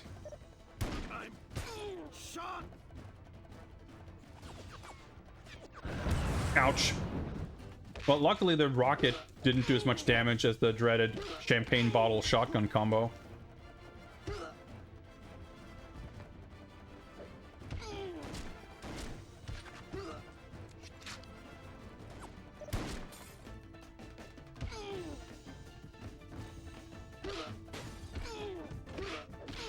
Power move. Expanded my power mode, I guess.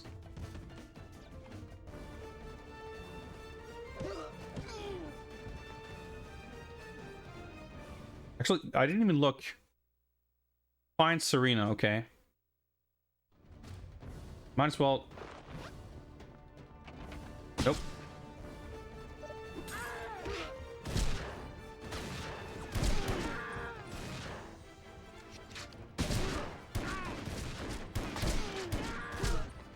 I wanted to lock onto this guy, but the thing is, I've never seen the security shutter being engaged, so I have no idea where it is or what I opened up by shooting that thing. Presumably it's some place where they're keeping her. That piece camera. What the fuck? I was like mashing the attack button and Bond was just like standing there. Running. Wait, he just ran in here and disappeared. What the hell? Like a little battery alcove. Oh. Oh, okay. I guess I found a bonus room by opening the security shutter, most likely. Until you run with a crowbar.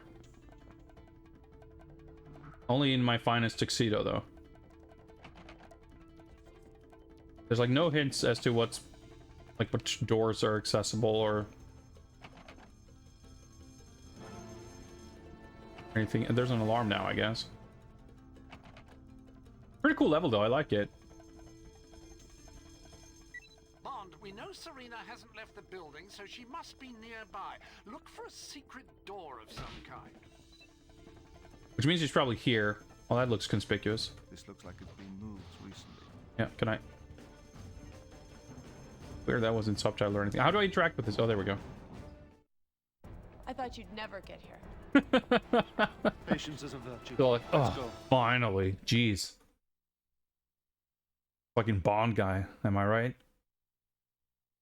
Okay, a little chaotic, but a cool, fun mission. Again, super different. And I always love this thing of, like, recontextualizing the same environment. So we have the, like, stealth sneaking around, and then we have the full-on action scene in the same one. In the, like, the same area. Yeah, no time bonus, but massive efficiency score because we did so much melee. So we shot this thing, we found the rocket launcher. Oh, dude, you can fucking toss dudes over the railing. I guess I knew that, sort of, because I've done it before. I didn't feel like I had a lot of room to try to finesse more like extravagant combat, but such a sick thing that that's there. I'm happy enough avoiding bottles with my throw animation iframes. I didn't get to use my rocket launcher either. Like, it's so funny. We got that rocket launcher in the boss fight as well, the hidden bonus rocket launcher, and it's like, where do you even use it? It's been in a number of levels. I mean, I appreciate the fact that you have a rocket launcher in a game like this, and it's not like a single-use thing in one level in the entire game. I mean, if handled right, that can be a cool set-piece moment too. But I guess what I mean is, they're disposable enough that you wouldn't be super afraid to use it. I guess the way the game works with the short levels, you're not ever going to be in a situation where you stockpile stuff and just carry it with you for the entire game without using it, because you never know when you're going to need it. But there's also, like, taking this mission as an example, like, what would have been a good spot to use a rocket launcher? At least, what would have been a good spot to use the rocket launcher after the point where we collected it? Because there wasn't much of the level left at that point. But in any case, it was, I still appreciate having the option there if you want to goof around and, like, have a rocket launcher. It's a fun little bonus thing to add, because why not?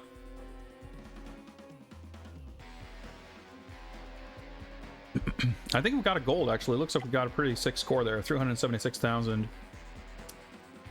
Indeed, we keep getting golds here and there. I was not expecting that. Like, this deep into the game. A bonus artwork, 8. We're still getting occasional golds, at least. I feel like we might just be sneaking up on enough golds for the next character model.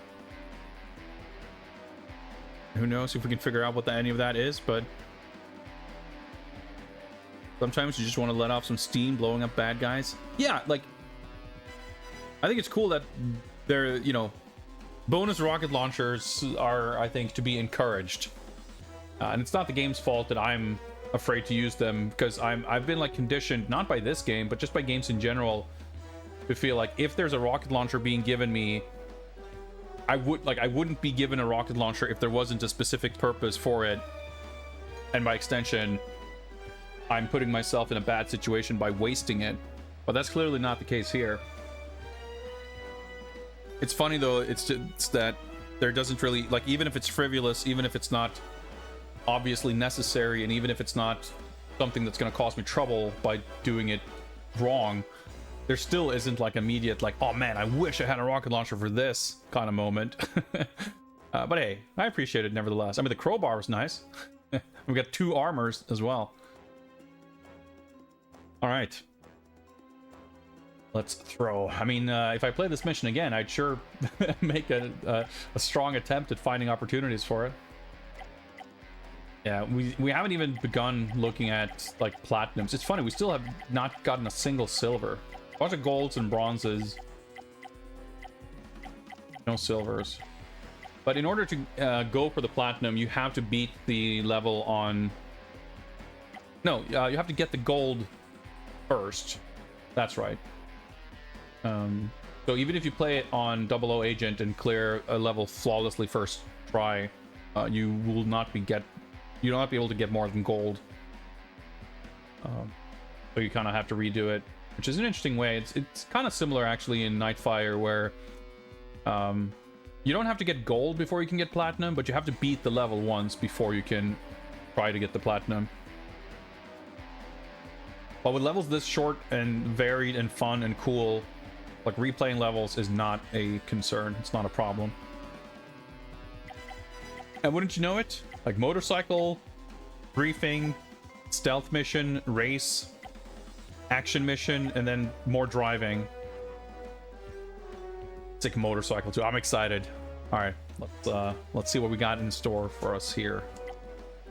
What we've got in store, what they've got in store, rather. All right, so we're just escaping. So what was this whole race thing, like infiltration thing? Didn't seem very fruitful, did it? We just went through a lot of hoops to get... I think we're outnumbered here. Kidnapped and immediately escape. But not entirely out of luck. Forgive me, Q. Surprisingly thoughtful of him.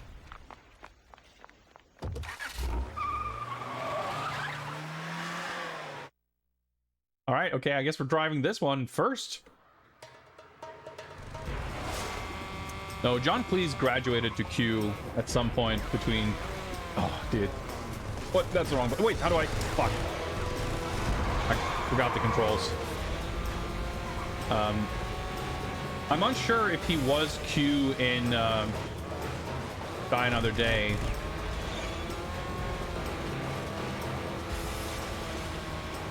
I want to get rid of this guy.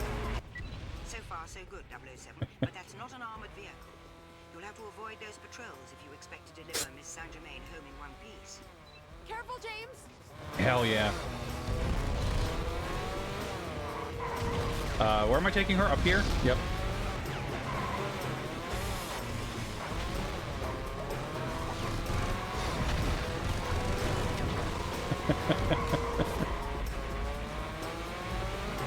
I think it said something about grabbing the Q bike after we drop her off in her hotel room, at which point she will be perfectly safe. I'm sure Diablo will have no interest in her.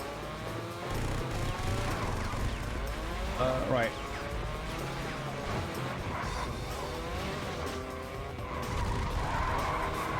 Trying to read the map while I'm doing this, and also the controls get a little weird. Okay, I can see the drop-off point.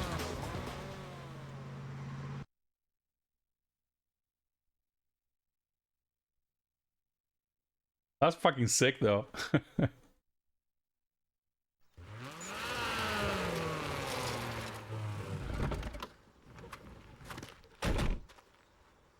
I heard the guards talking about a platinum mine on the north side of town. Perhaps I should go there and dig up some information. That's really what all this was for her to overhear that thing. I guess this is still, this looks pre-rendered, even if it's obviously game graphics. So we still haven't seen real-time in-game Serena. Highly mysterious. Yeah, we didn't see the costume because it, again, that was pre-rendered video. But I don't know if it, like, the whole aspect of it is mysterious. I mean, I know where I can see her in game. It's just that it happens at the end of a level earlier on that I didn't want to replay for the purpose of figuring that out. So now that we got back to Peru and she showed up again, I was like, oh cool, maybe we'll see her again. But then she's only been visible in cutscene form. But even so, like, she's had such a presence in the story compared to most side characters in these games, so that's pretty impressive. There's a lot about the way the story unfolds and the structure and flow of the missions and stuff in this that's very satisfying. Unspeakable horror awaits you. Left empty. Greetings and welcome to the Skull Club, courtesy of Basehole, gifting subs left and right. Running out of people to gift subs to, I guess, so someone shows up and there you go. Thank you again, Basehole. Yep, we got her to the hotel. Now we procured the Q bike, and now what? You, don't move! Identify yourself! There's Bond, James Bond. Shotgun. Wait, how do I... There we go. I forgot the controls. Fucking hell. Oh, that wasn't quite as smooth as I was hoping. Fucking comedy Red Letter Media crash noise. That's pretty good. I thought there would be another turn there. Alright, so I have weapons now.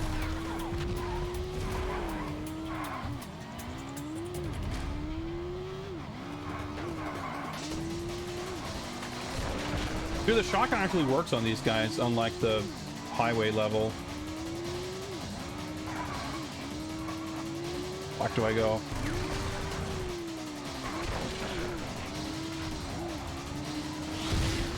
Oh, I accidentally swapped to missiles, but that's probably a good idea. Dude, I'm completely misreading the map. That's fine. That's fine. This way.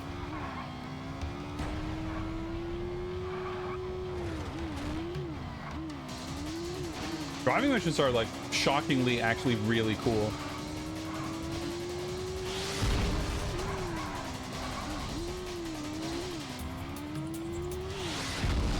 That's a evil car.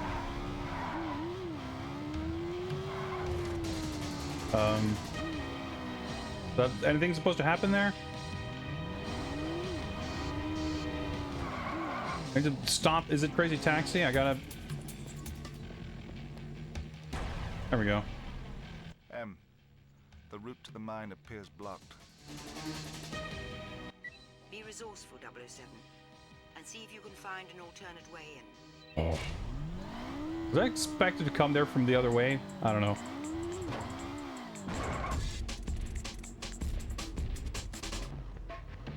Got some fucking PS1 drum and bass and shit here. Flamethrower, shotgun. How fucking insanely sick is this shit? Full on set piece, rooftop, motorcycle climbing. Rarely, if ever, have I come across a video game that lets me combine my passion for driving motorcycles and jumping between rooftops / scaling buildings. But here we are. Leave it to everything or nothing.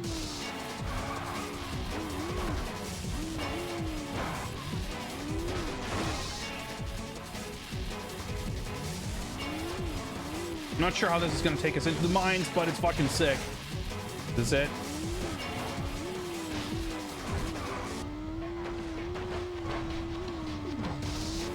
What? Going in circles.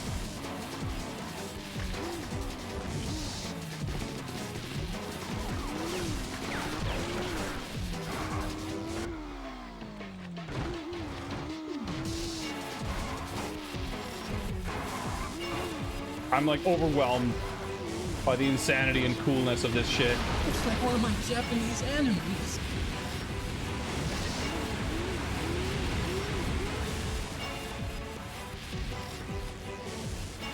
Holy shit. Alright, that was a Bond move and a half. Dude, the fucking 2 FPS jumps. Which all look exactly like the cutscenes where you just fall into the abyss and die. I thought for sure I was dead there multiple times. Holy shit, that was awesome.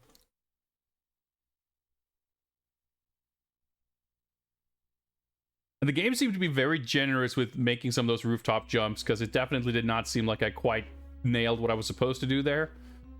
But I didn't actually fail in game over once. Holy shit. Bronze. I didn't mean to advance. I saw I didn't get gold, but okay, let's go back, and I wanted to take a look at the Bond moves. We actually got a pretty decent time, enough to get a time bonus. But the game might sort of be at this point such that, barring weird outliers like getting 100% efficiency for doing melee only, you're gonna need 00 agent to get gold scores. That seems entirely plausible. Because normally when I miss out on gold, it's because I miss like 4 Bond moves and get a shitty time score. Yeah, I guess we missed out 40,000. But even so, we need what for gold? 300. Okay. Yeah, 100% accuracy, because I didn't fire that much. Even then, like, this is why the efficiency score is so fucked. I fired shotgun blasts against like 2 or 3 motorcycles and killed them. I fired missiles, and every single shot I fired hit its mark. And I definitely took out enemies by tackling them, you know, into the mountain wall. Yet, this score, the way it's calculated, so this is accuracy, and this is, you know, I fired 14 rounds and I hit 14 of them. And this is defeated enemies 8 versus rounds fired 14. I guess that's literally how it's calculated. Number of enemies killed divided by shots fired. And that somehow comes out to 57%. It's like pretty... It's pretty harsh, to say the least. But I guess 5,000 per enemy means I could have taken out a few more cars and gotten another 10 or 20,000 hypothetically. And I wouldn't really, I mean, it would have, even if my efficiency had been lower, it would have kind of made up for it. So I did the jump at the beginning, and I guess this was another jump I could have made. No, I think I did do this jump, but I fucked it up. Like crashed into the staircase or something. I think that's probably what happened. I think, because it wasn't this the one at the beginning. I'm not sure. Then we did the power slide through here. But I reckon you have to do this one, because I don't think you'll survive if you don't. But yeah, 2 FPS aside, those little cinematic camera angles at the end were pretty sick too. Yeah, what an amazing level.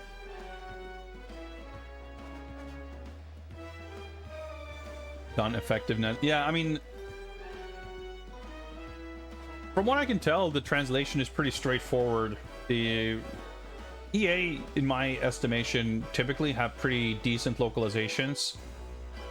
But I guess it's entirely possible that there's a lot of jargon and terminology and even like technical stuff that isn't necessarily super well translated. I mean, I will say that the font selection feels pretty doesn't feel like a great localization. It's very like, oh yeah, we just used the whatever standard Gothic font. I mean, it's fine, serviceable. It doesn't, you know, stand out. And it's not that the font is bad in itself, but it's more that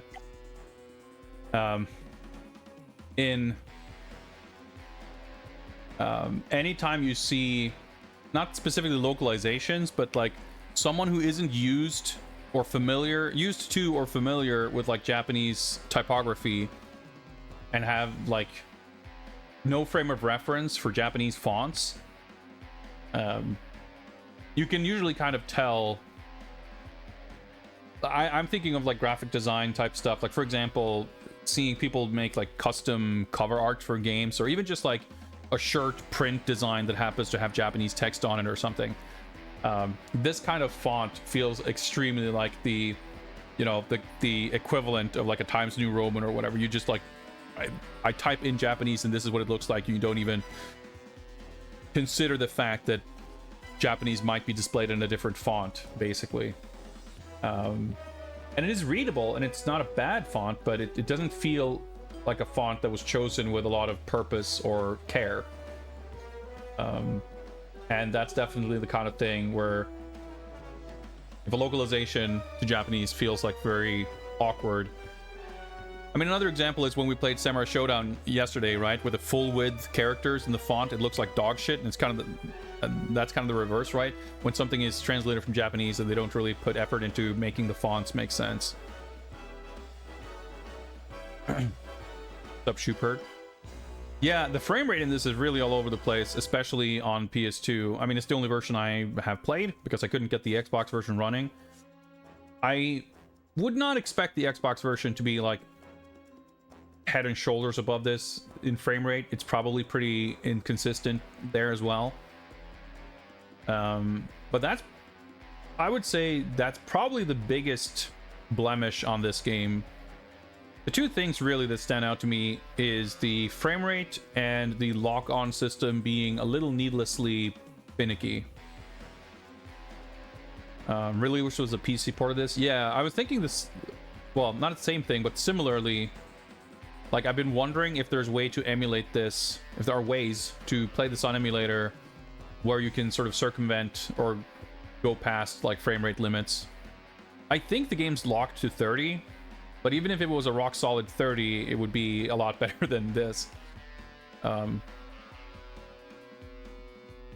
Like an actual contemporary PC port, I shudder to think what the controls would have been like, because the lock-on aiming system in this would like be really weird with mouse and keyboard, I feel like.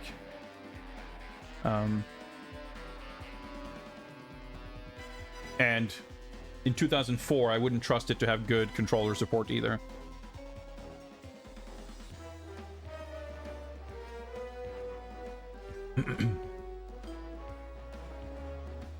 But yeah, for sure, like there's this is a game, I don't want to say that it's held back, but it's certainly it could be even greater if it wasn't beholden to the like performance limitations. Nice remaster would be good. Yeah, I mean, unfortunately, I think there's a lot of roadblocks for something like that. But it's an amazing game. Like, I thought it was pretty cool right off the bat. I was expecting it to like it, given what I sort of knew about it, which wasn't much, but I had a positive impression of it. But it sort of starts on a weird foot where the first real mission, like, it starts with a kind of introductory mission, which is an awesome way to start the game. I love that. It's like perfectly executed. But the first real mission is like, it's all about the repelling mechanics, and enemies come at you from like 12 different directions, and it's really overwhelming and confusing, and you definitely have not gotten a grasp on the lock-on system and how the aiming works at that point. So I found the first real mission to be like a huge difficulty spike and like not that fun. So it's like, you know, there's cool stuff, but the game's going to be a bit of a mess. But then not only have things kind of smoothed out, like there hasn't really been a mission that's been like that, because the missions are all like super different. But the level of difficulty and frustration has like been a little uneven. Though like the level of frustration, I say, but that on the whole, it's been very low. And whenever things have been a little frustrating, it's been completely out, sort of, how do I put it? It hasn't mattered, partially because the levels are short and it's fun, but also there's like the instant restart whenever you die. Like, there's not a load screen, no nothing, you just restart immediately. So it isn't actually frustrating to fail.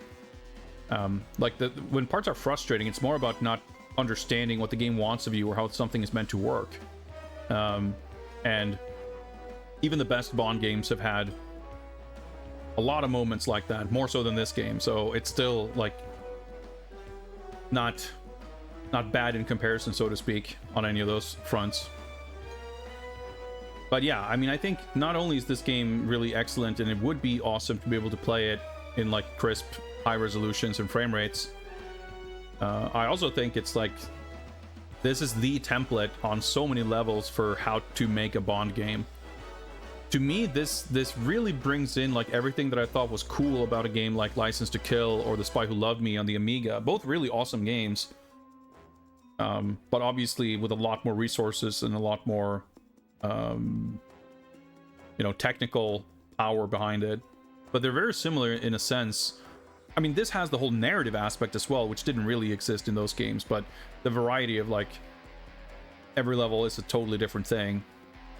So I think it manages very impressively to do that, which like just on a game design level is fun, but it is in itself a very successful adaptation of what make Bond films kind of fun and exciting, because there's like a lot of different set pieces and locations and what have you. And then on top of that, like, it actually more specifically does that aspect really well too, where the actual story and plot and progression of events and set pieces feels significantly more faithful to the structure and feel of a Bond film than even like the more recent games like Nightfire did.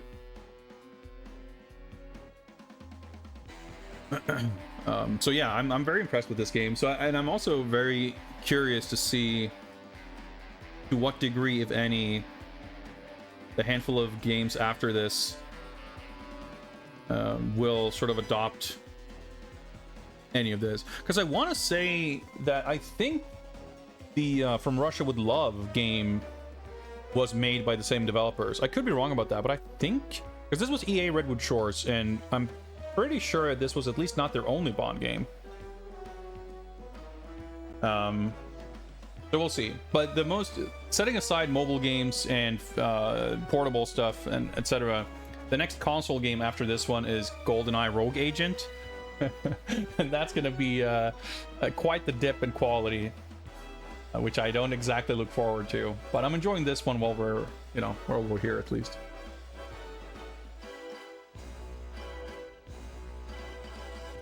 Yeah, I know that From Russia with Love kind of looks like this at face value. It's a third-person kind of thing at the very least, but I haven't seen enough of it to know if it's got all this crazy variety and shit.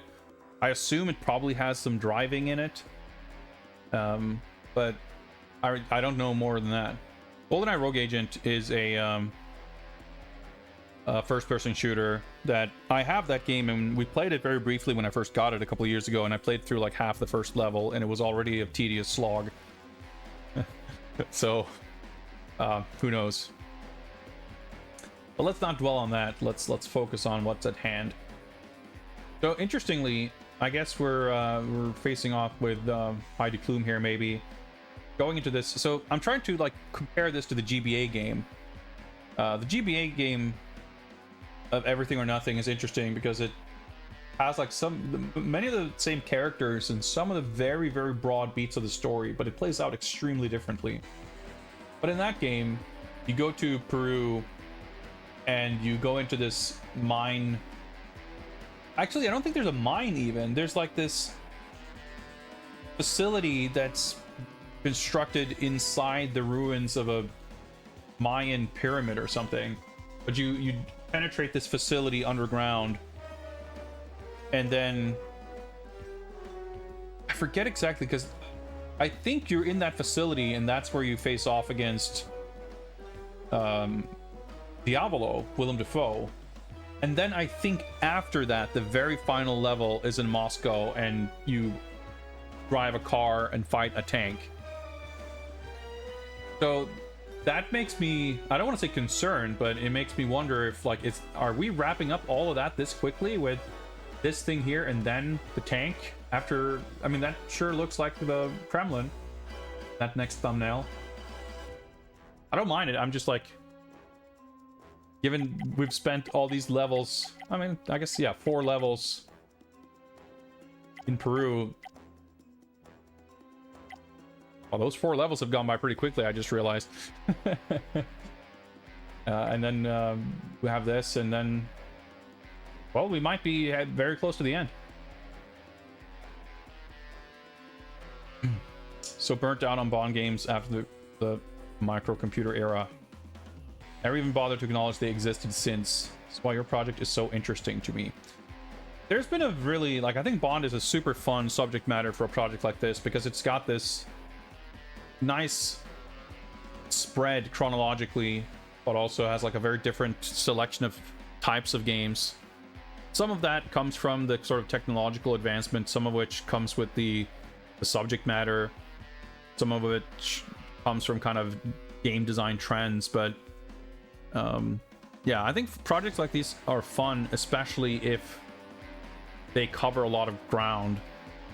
And I like that the Bond stuff, like, it's kind of a mercy that the 007 Legends, which is the final game, came out in 2012, which means that there aren't any like fully modern, like 60-hour giant games, because that was definitely a bit of an issue with Batman, where the last like dozen games were like 12 to 40 hours long, and there were like a bunch of Arkham games, some Batman Lego games, and it was quite tedious. Like, I longed for the early days of the project when I could play through 2 computer games on one stream. You're doing like 6 streams in a row of, you know, boring driving missions in Arkham Knight and stuff. So I'm glad that Bond won't, like, I was expecting the microcomputer stuff to be the real worst slog. But that wasn't really the case. A lot of those games were really cool and fun and interesting. It's been kind of the GBA games, or like the Nightfire games, I guess. GBA Nightfire and PC Nightfire were both quite frustrating and long games. The Game Boy Color World's Not Enough was awful. I was expecting to have reached a point, certainly by now, where it's going to be like pretty smooth sailing. But I don't know. The games keep surprising us. Yeah, I mean, with Batman, I like the Arkham games. I don't like Arkham Knight that much. It has elements that I think are great, but it's way too bloated and tedious. But even if I can enjoy that game quite a lot playing through it, it's a different story when you're playing through it after having just finished the other 3 games right before it. And like the Lego games too are sort of games that have a lot of stuff that can keep you busy for a long time, messing around with it, grinding it, redoing levels and whatever. But when you're trying to like purposefully get through the game, it gets pretty repetitive and pretty dull. And then you do like multiple Lego games. Not mostly entirely back-to-back, thankfully. Like, there was usually kind of a Lego game, then an Arkham game, then a Lego game, that kind of thing. But even so, there weren't as many surprises at that point, you know? Anyway, let's give this a shot.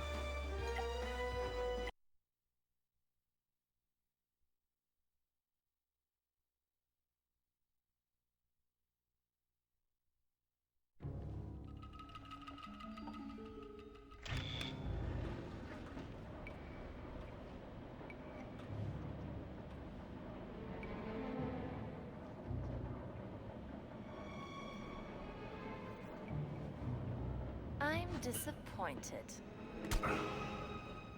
I thought we were going to have dinner in London. James Bond. Delighted you could join us. I guess you're not here for small talk, are you? Only if you consider using nanobots to destroy New Orleans small. Look at the big picture. In 12 hours, I will be in Moscow, where my nanobots will destroy the Kremlin. And after I take over Russia, Europe will follow. I've seen that movie, Diablo. It always ends badly. My Platinum Army is unstoppable, Mr. Bond. My nanotech weapons destroy all metal they touch. And it appears the only weapon you have left is sarcasm. Kill him. Bond in peril, indeed. Alright, time to walk away. Oh, objective escape. EMP. Guess wait, I can use it. Alright, that was fucking sick. I was like, wait, can I use this? Holy shit, how fucking cool is that? I'm in Diablo's mind. He's planning to attack Moscow. We'll alert the Russians. Before leaving for Moscow, I want you to destroy the mine. Understood. I would like turn the camera the right way to hear Bond's voice. The air is heavy in methane. If I shut down their ventilation systems, it won't take much to ignite it. Good luck, 007. Dart gun. Oh, wait. Well, there's also assault rifles right here, I guess. I need a lock or a key for the locker. Oh, hello. I unequipped my gun. No.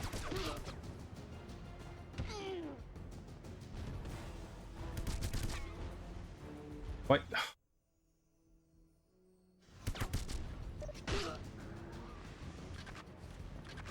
There we go.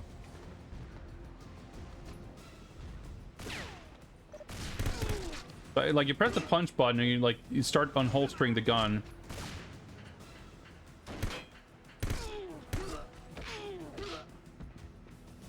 And then you decide to, wait, I think I want to shoot the gun instead. So you press the gun button once.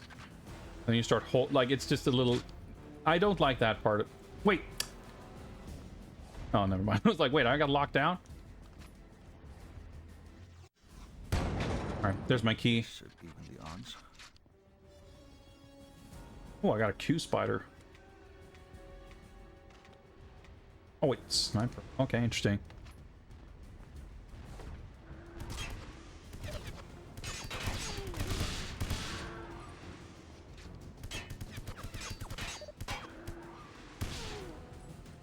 The thing right there. Yes, thank you.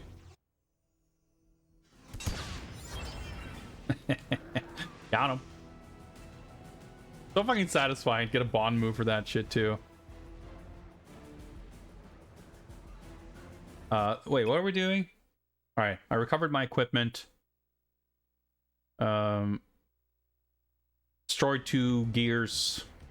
Is that these things? Huh?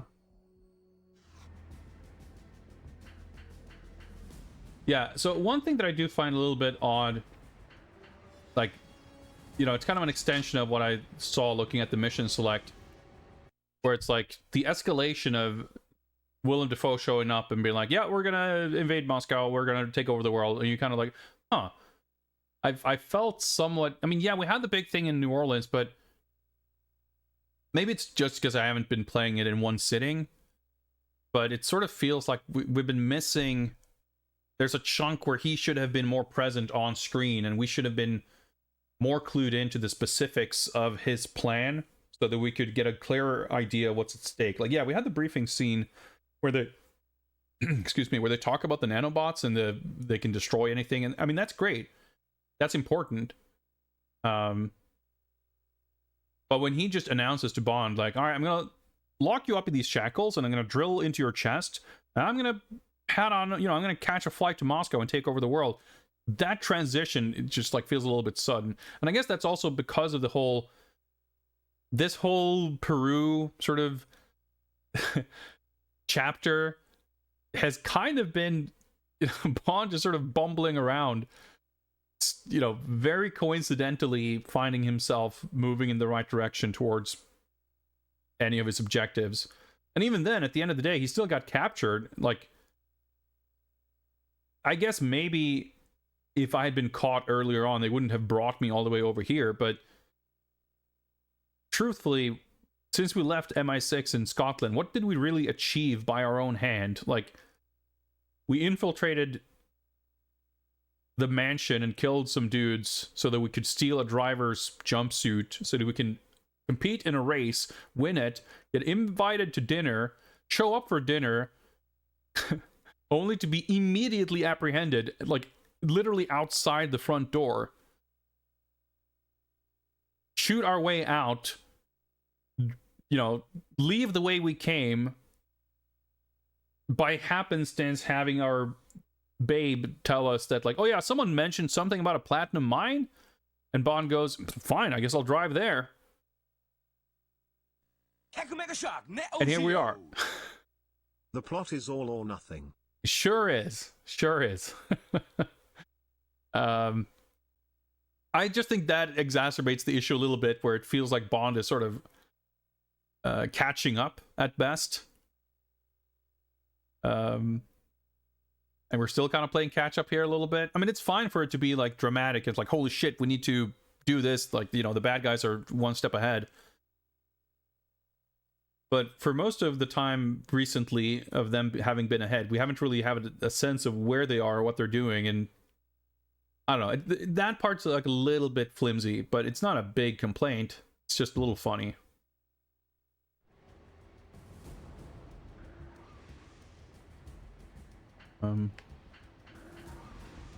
Alright, so where am I going?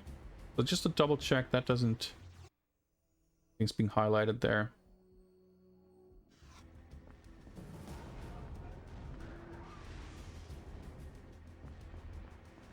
Oh, that looks something we want to interact with.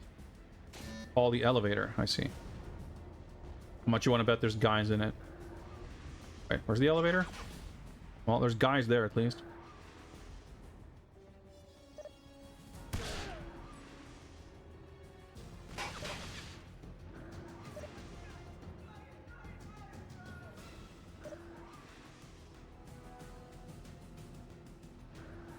Oh.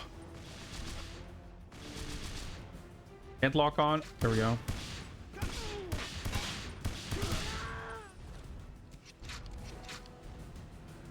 Can I please wall hug?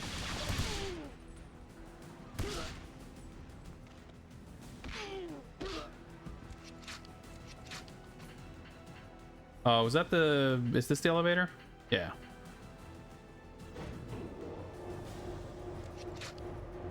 I might have missed an armor there somewhere.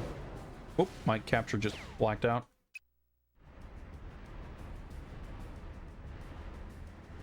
Guy? For sure it is, yeah.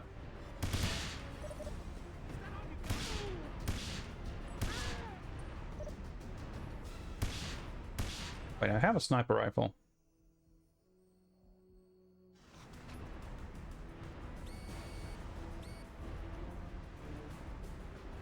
Or I should be using it.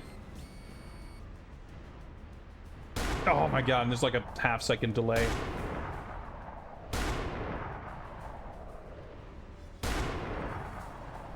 That wasn't really worth it, but fine. least I got a reminder on how the sniper rifle works.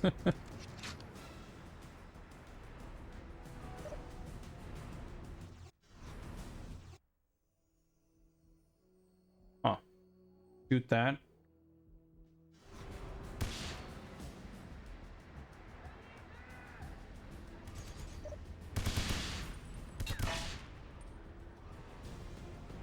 Oh, did they fucking bump into the railing? That was pretty sick.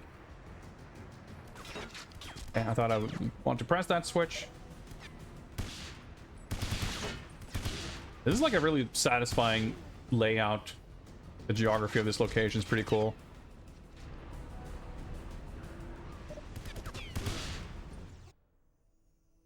Explosives around here, huh?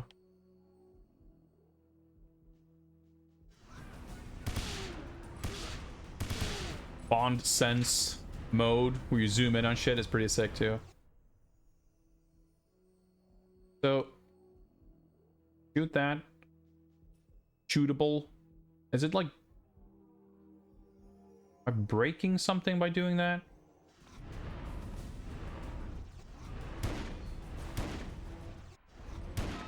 Oh yeah.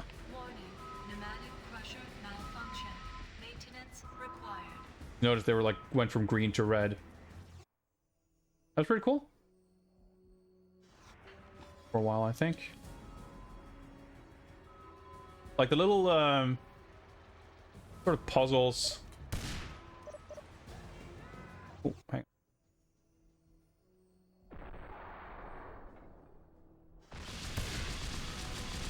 Right.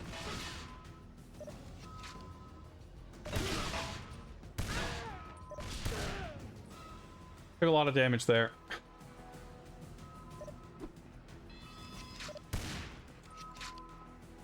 Oh my god, the reload's like 4 seconds long. Was I supposed to literally throw a wrench in here? Nowhere to go but up. Work? Yeah, I guess that works. Warning, exhaust vent malfunction. Mine gas buildup at critical levels. Oh, right. All personnel evacuate the mine. Okay. Wait, where do I go? Control center. Thanks for showing that for half a second. Okay, nope, doubling back.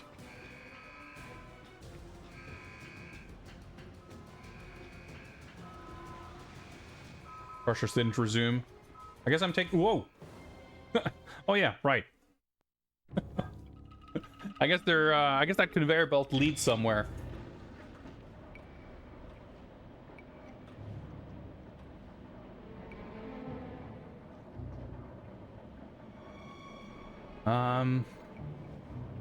All right. I'm disappointed. I didn't see that first shot last time. All right, okay. James Bond. Delighted. Let's do this again.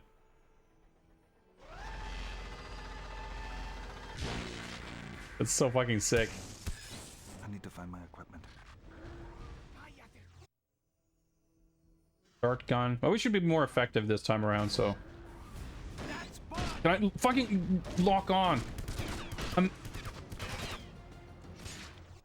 slightly infuriating. It just doesn't work. Go inside here instead. This should even the odds.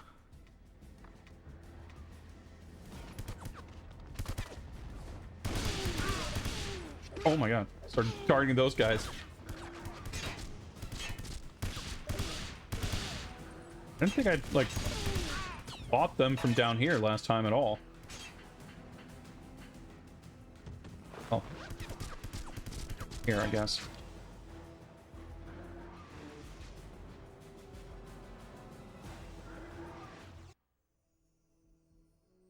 There are... yeah.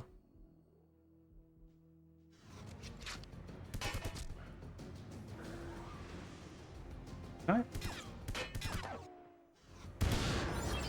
That works. I was gonna say, can I hit him with that other barrel? Alright, we're actually at pretty decent health, so fine. Where's the control panel? Oh, it's all the way back here.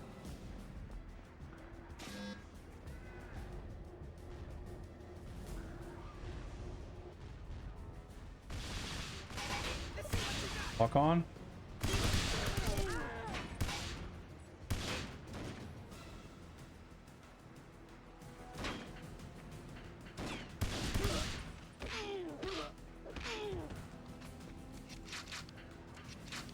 Full on ammo, that's good.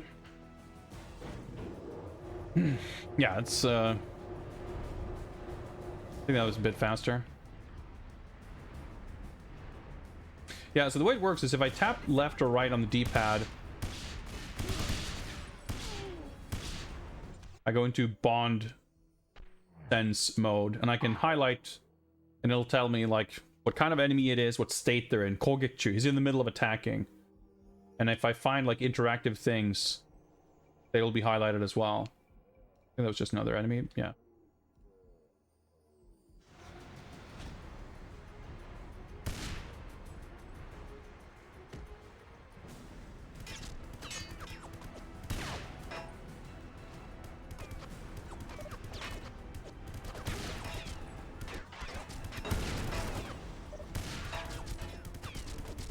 Locking on, sometimes a little bit non-functional.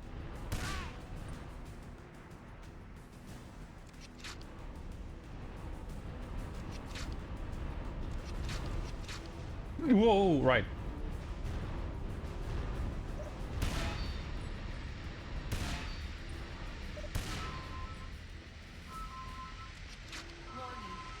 Right, so gonna be wait. Battery? Okay. There's armor here. I was gonna say these like the special forces guys up here might prove a little troublesome.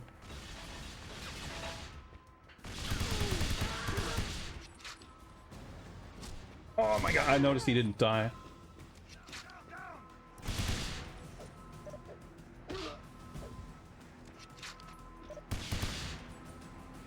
Do the other one first. Oh, dude, how satisfying is that? I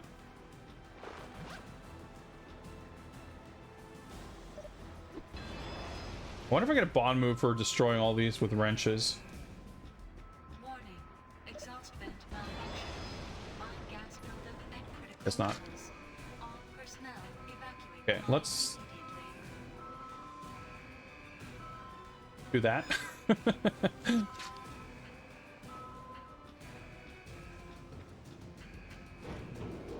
Yes, I'm going this way. Uncharted territory right now.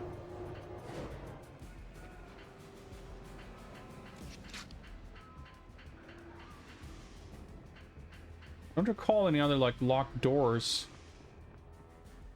My way across there somehow. Checking here.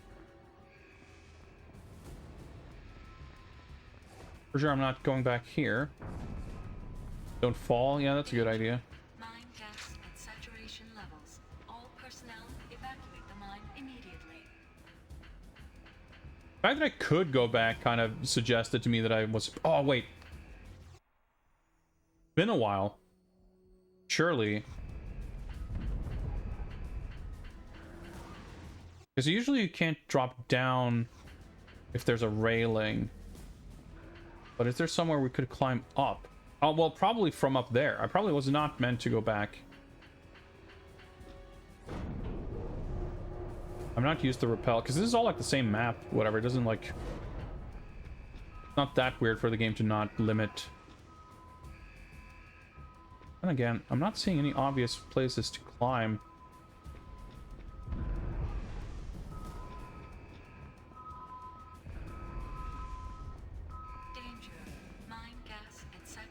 Trying to lock on every now and again to see if...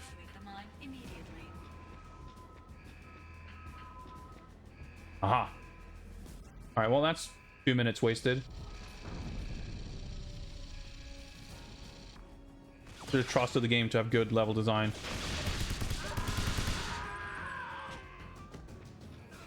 Full armor, so... Laser beams.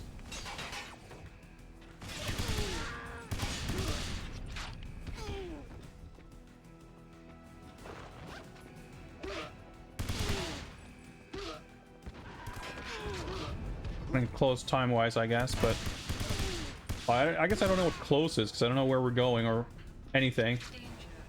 Still pretty sick though. I like it when the game's like actually generous with armor, like more concerned with you having fun and a good time than being like a enormous challenge or anything. I had a shotgun, so good thing I took him out.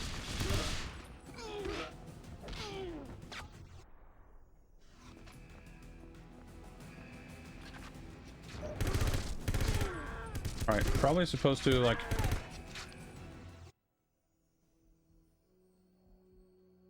the bowl. Destroy something here.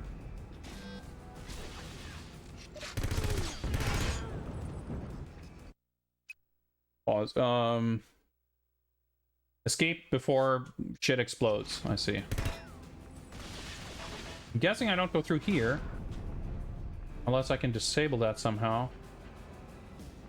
18 seconds. What the heck? Danger. Mine gas at saturation levels. All personnel evacuate them. Else? Do the world map. Immediately. Big red dots and circles on it. It's pretty good. Okay, 5 seconds. Might as well. Okay. Guess that did nothing. Cannot use the elevator, Bond. Instant restart. In fucking sick. Alright. I still gotta pause there because I desperately need to go to the bathroom. And we've been going for a while, so I think that's a good opportunity for another short break. Yeah, the world conquest display. Pretty good. Let's pause the timer there. And take another little dance party break. And I shall be with you in a couple of minutes. See you guys shortly.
Unspeakable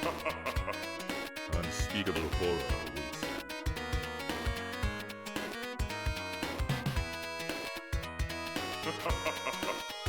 Unspeakable horror awaits you.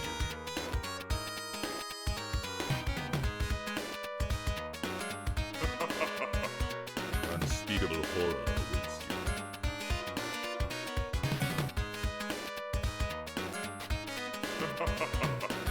Unspeakable horror awaits you.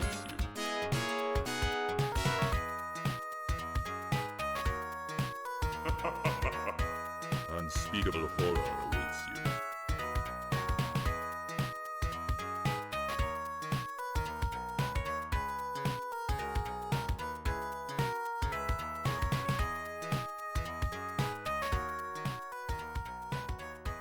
What the hell, man?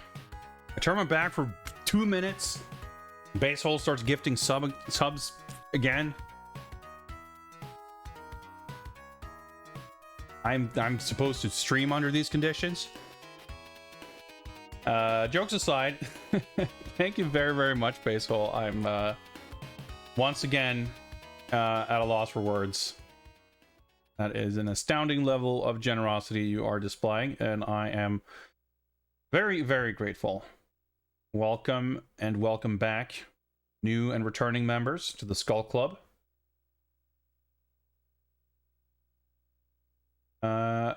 We catch up with chat. Yeah, it was a little hectic there at the end of the last attempt. I didn't quite follow what was happening in chat there, maybe. Yeah, the like I said, the Bond sense, which is a very funny combination of words because it sounds like you're saying nonsense, but Bond vision mode is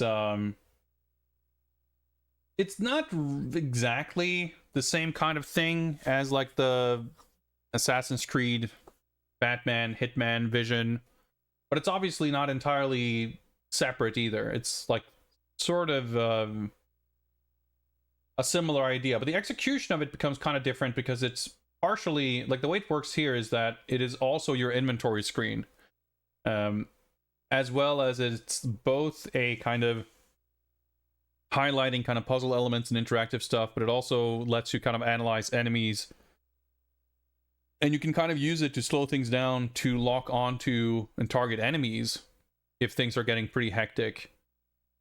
So it's like in a way similar to the inventory management in like Metal Gear Solid, where the game kind of pauses when you toggle between items. And of course there's other games that have had similarities to that. But it is cool the way they do it, and it's I like the way it works out in practice, in the sense that if you see or have an idea of there being destructible barrels or something, you don't have to try to search those out literally while you're being shot at by 15 guys. I mean, they are shooting at you, but you can at the very least slow down time, and it's and it's not really something you can abuse. It's not a time slow mechanic that you can abuse in combat so much, because as soon as you press the button to lock onto something, time resumes, you know? But it lets you find those things to shoot at and blow up without having to, you know, risk your life doing it. So it works out pretty well, I think. Let's see, did I miss anything else important? People were invested in Lil Jig's little dancing, which I appreciate. Hope we get a dancing Jig animated emote at some point. It's definitely on the docket to at the very least research and figure out what I can do. I've yet to fully set up a sort of rendering scene that I can easily use to render out isolated things. It's not a complicated thing to do. It's just I didn't do it yet. And since we launched World of Jiggy, I haven't touched it because I've been busy with other things, and I likely won't touch it for the rest of this month. In the meantime, I'm adding to the list of things that I want to do. There are some bug fixes and some sort of quality of life improvements that I know that I want to do, things that aren't necessarily going to be super visible on you guys' end, but will make a difference for me. There's also one scene. There are two scenes that exist that I have not yet shown. Kind of waiting for the right moment. But one of them is kind of not super duper finished. It's quite basic. The other one has everything it needs, but there is a specific interaction that I want to add to it that doesn't exist currently. And I may... We'll see.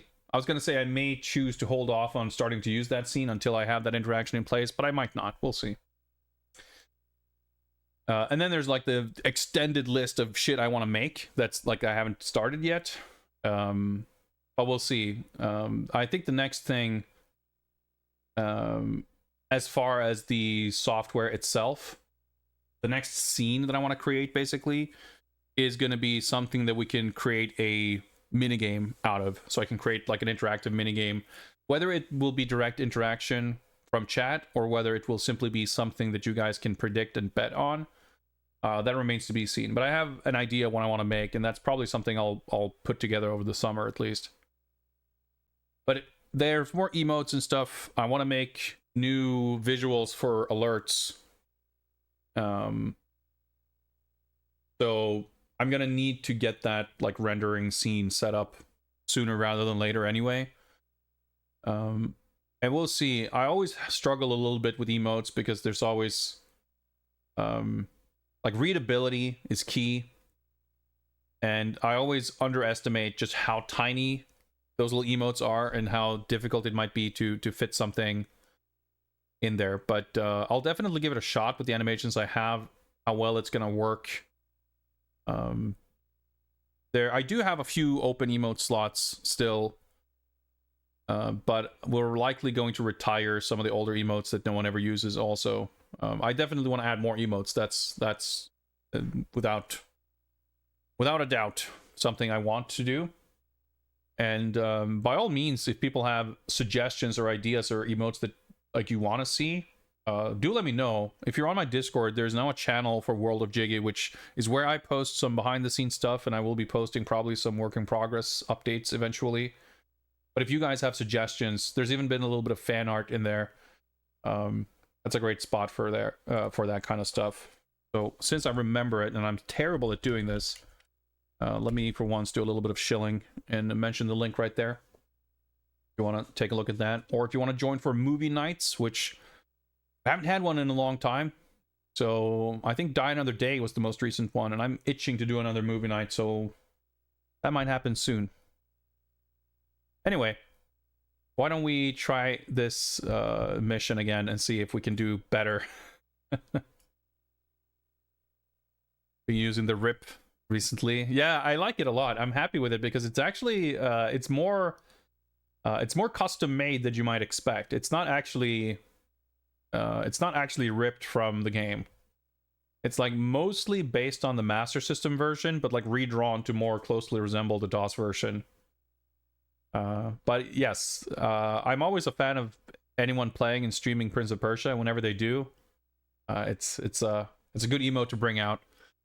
But it's a pretty fun one regardless. But like I said, I have a good couple of emotes that no one really ever uses, including myself. So I won't be too torn up about replacing those. Anywho, why don't we try to remember to resume the timer here? Let's try this again. All right, EMP. I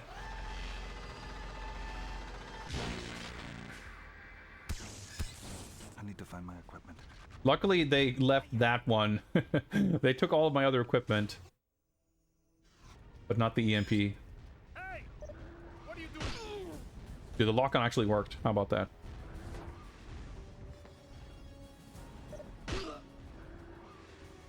What's that? I got an X locker key. He had a key. Huh? There actually was a key to the locker? Screw that. This is way cooler. This should even the odds. I'm assuming you can't do that with the dart gun, by the way. Maybe if you can, it's an actual Bond move. That'd be pretty interesting. Oh, he didn't die. Lock on, please.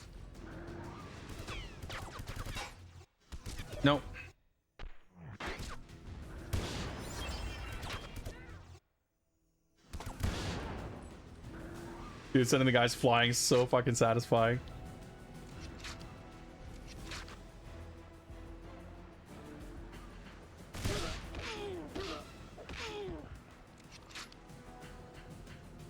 Well, I guess I'll grab that. For a second, I was like, let me save that armor, but then I remember that I'm not actually coming back here. Oh, I didn't activate the elevator, did I? Well, there goes the time bonus.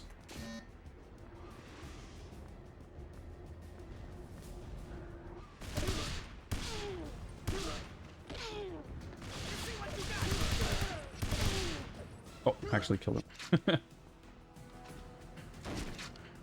Oh! He shot me after dying. I forgot that that's a thing that can happen. Like an overly lengthy, elaborate death animation of them lying down and then shooting.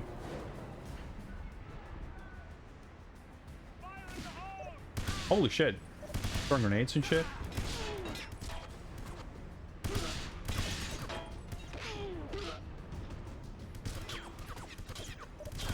I should have saved some explosives for this part. Can I? There's someone up here with me, isn't there? Oh, I guess not. Whoa. Oh my god! I couldn't dive roll up stairs. Oh, dude, he fell over. That's so sick. Okay, this isn't going great, but there's armor up ahead, so not too big of a deal. Can I snipe here, though, properly?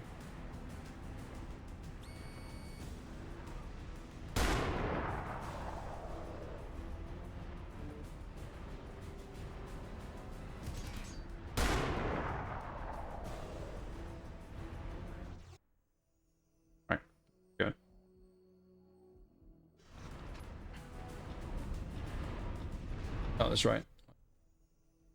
That for this. Repeat. Whoop. Captured. Oh, I don't want to be standing on the conveyor belt, maybe, but fine.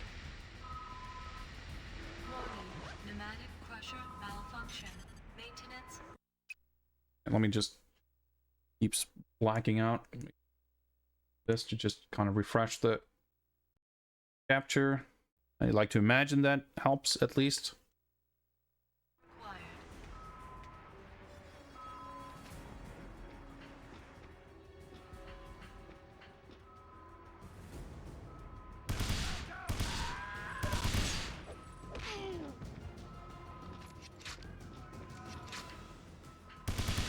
Oh my god.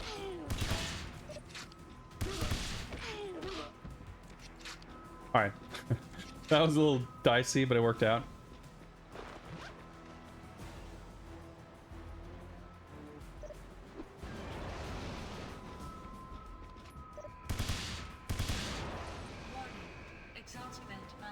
No, that's right.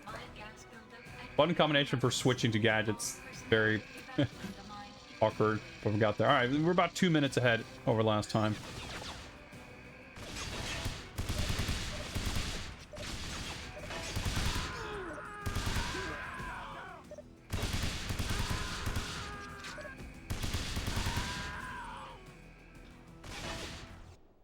Dreams are so good.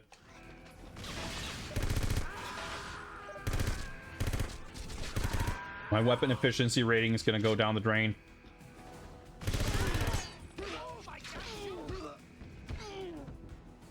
What was that? Oh my god, you! Like, what the hell is he yelling about? Oh, that's probably where we leave, maybe. I don't know. Armor here, right?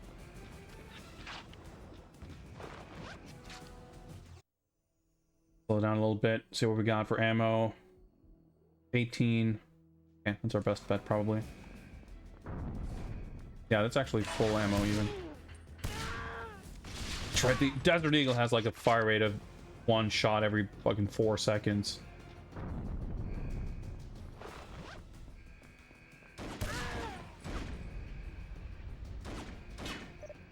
Works well enough when you can land a solid hit, but not when you can't.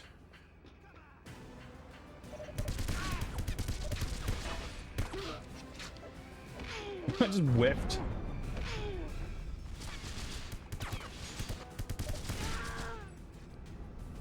Danger. Mine gas, etc.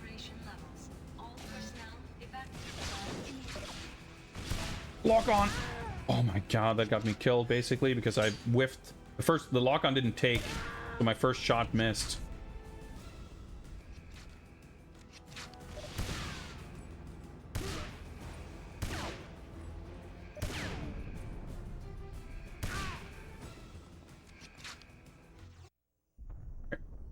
Can I...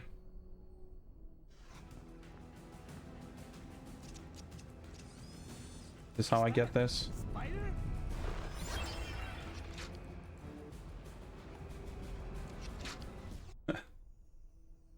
He reacted to the... He saw the spider, but not me, I guess.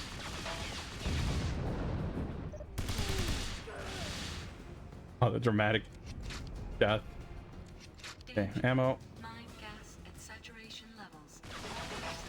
Rocket launchers.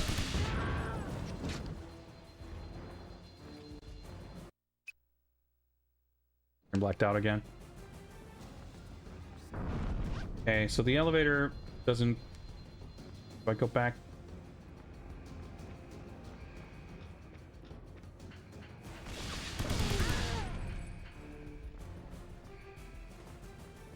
Was it up? Oh, fucking hell.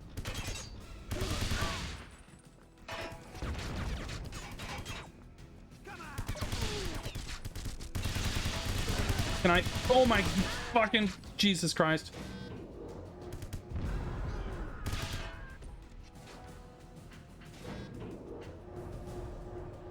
That it? Mission, like, objective completed, but... Okay. Whew.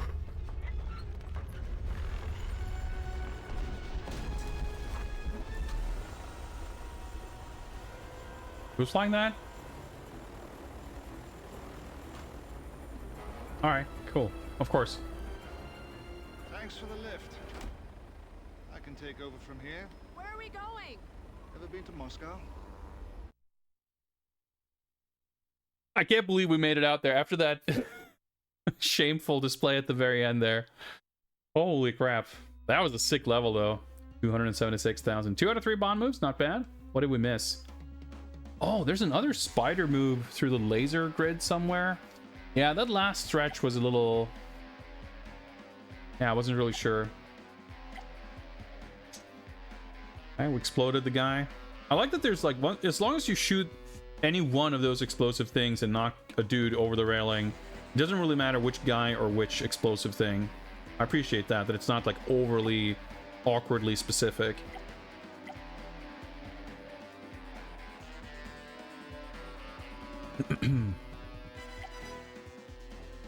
$50 enemies. Yeah. Accuracy, efficiency, not great. Time was, you know, enough to get a bonus. But yeah, that's because we redid the first half of the level like 3 times. I think the time bonus isn't like super strict. It's just basically you have to know the level. But for the most part, like, the levels are short, so memorizing them isn't a big deal, really. It's just you shouldn't reasonably expect to get a time bonus on your first time through, most likely. Bronze? Yeah, of course. Always bronze. The network tap will let you take control of certain electronic devices, 007.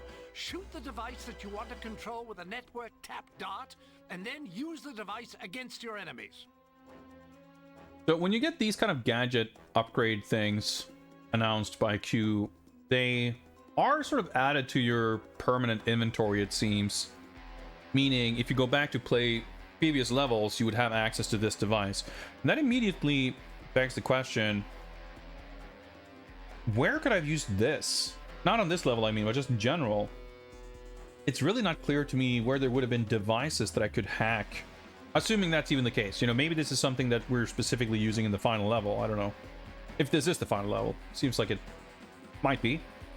We've included a nerve toxin stinger on the spider device. You'll need to get close enough to touch your target, but it should knock them unconscious for several hours. Use this carefully, and you may be able to disable your enemies completely undetected. Yeah, so our spider's been, like, we got the explosive added after a while, and now we've got an alternate weapon, I guess, added. 007, your spider device has been upgraded with the same camouflage technology as your stealth suit. Provided you keep movement to a minimum, it should be nearly invisible to your adversaries. Use Spider Nano.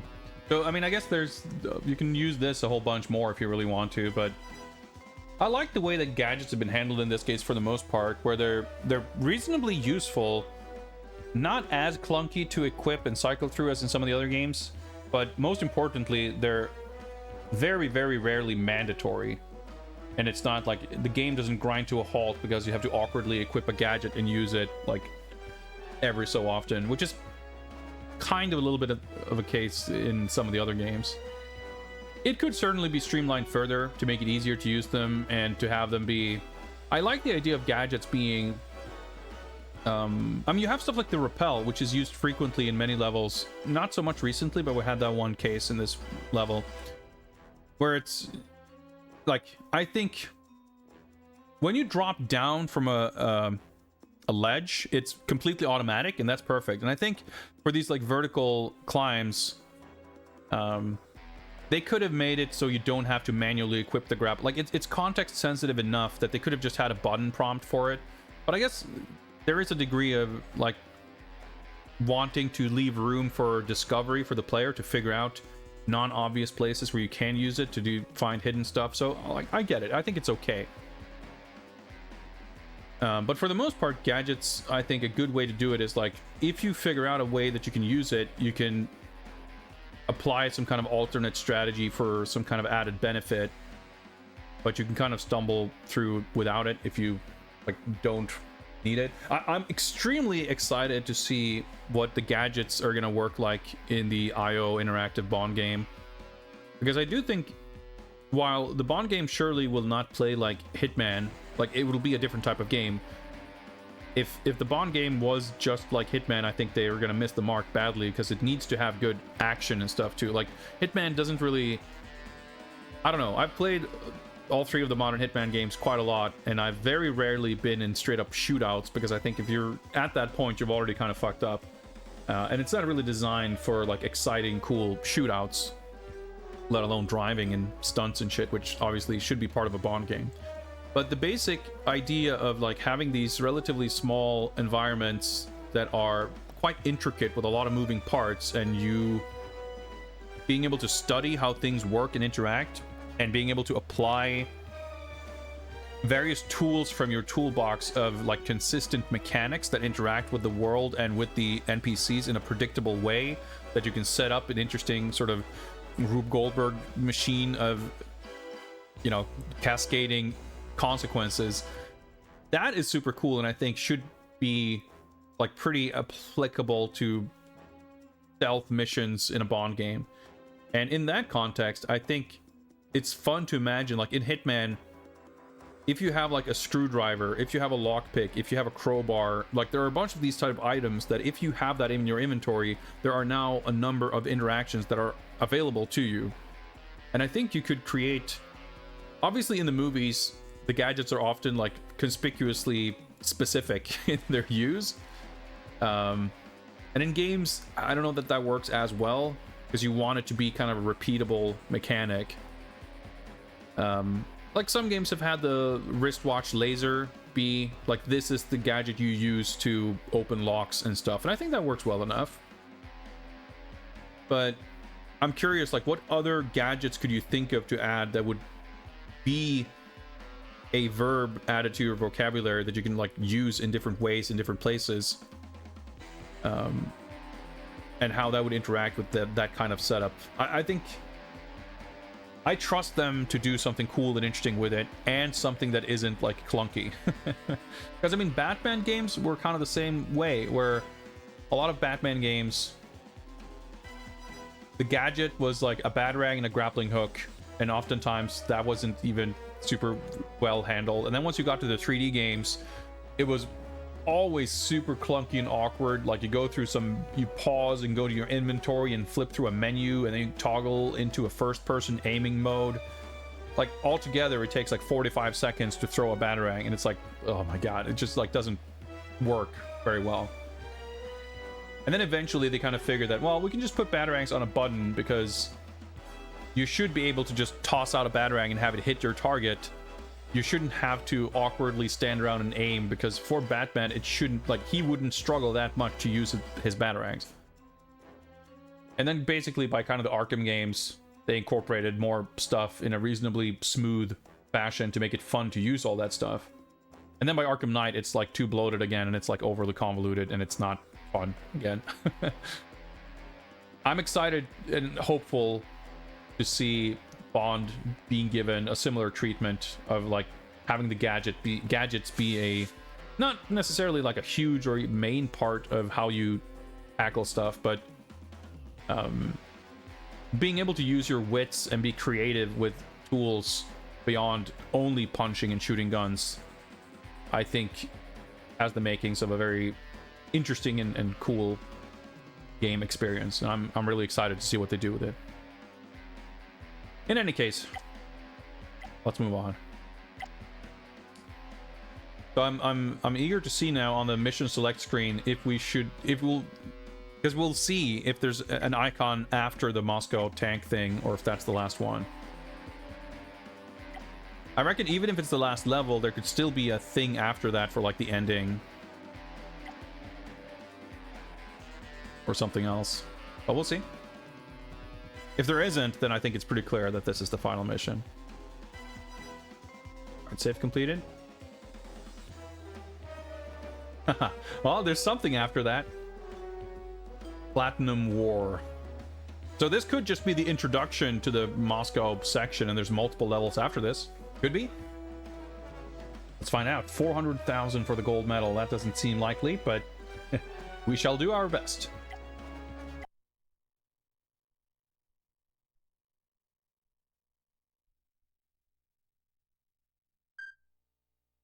.007.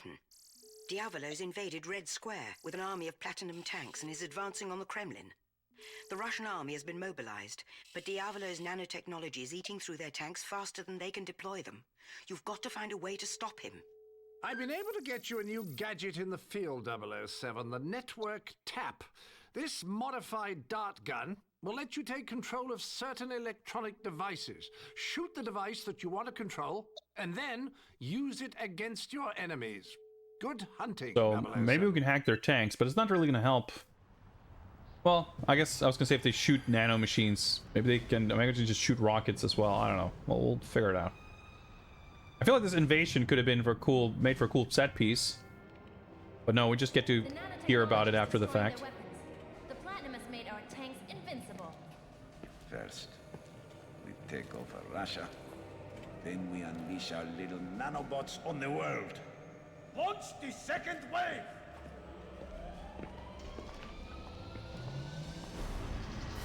Of course, they look like fucking Command and Conquer units.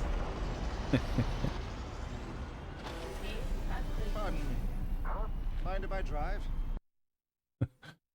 Alright, okay. This is pretty different from the GBA game.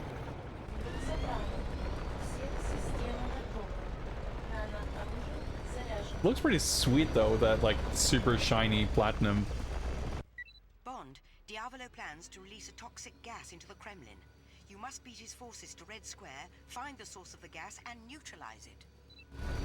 Alright, okay. You must arrive before Diavolo's forces descend upon Red Square, Bond. There might be a shortcut beyond that wall. Oh yeah, I didn't. I was looking at the map, like, oh, sure, I'll just go here. But oh, there's a wall in front of me. I see.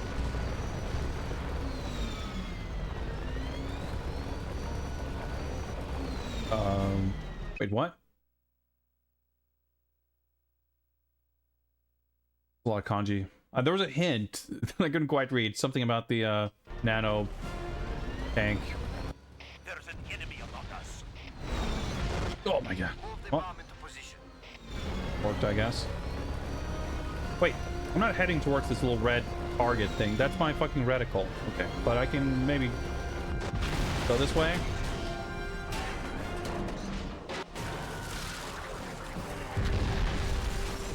Alright, cool. I wasn't expecting all this, but sure. Fine by me. Alright, here's a shortcut. There's a Bond move. It's actually incredibly sick. Placing the bomb bomb now, sir.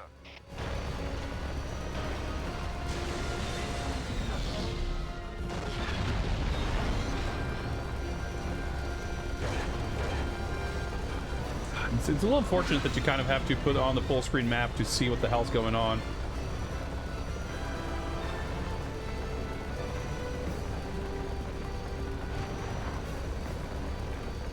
That actually looks kind of cool.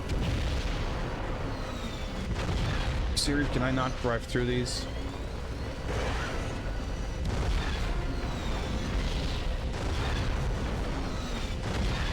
The weapon has been armed. Evacuating Wait. now. There are subterranean vents that lead into the Kremlin, Bond.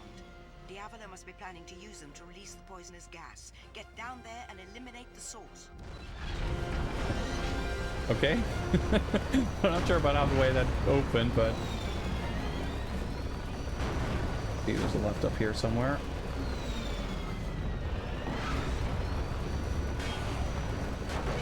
All this, like, destruction and shit, like, the level of spectacle in this game is just incredible. Like, all this, like, it's just an absolute never-ending cavalcade of set pieces, and they're all, like, insane.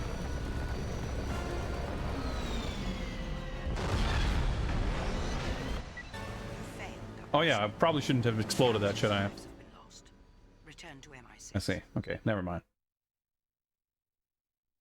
Just having so much fun exploding everything. What were they saying?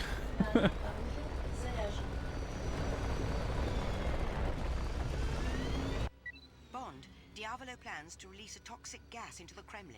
You must beat his forces to Red Square, find the source of the gas, and neutralize it. And neutralize it. I guess that's not the same as exploding it. Diavolo's forces descend upon Red Square, Bond. There might Holes be are a little slippery.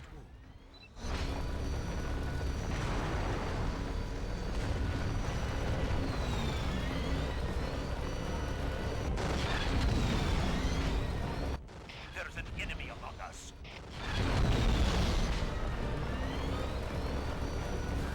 For the music too.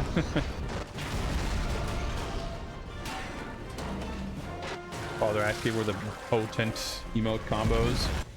Move the bomb into position.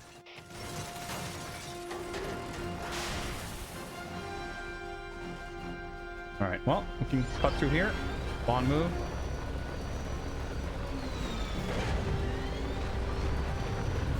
So I reckon I was supposed to get to that point, but then what?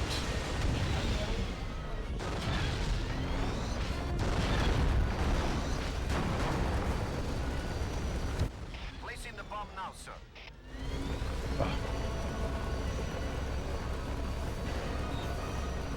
So I guess the timer that's going to kick in here is based on me, like, getting to this point, probably. If I can, like, shoot over this thing. Oh my god, is he still alive? There we go.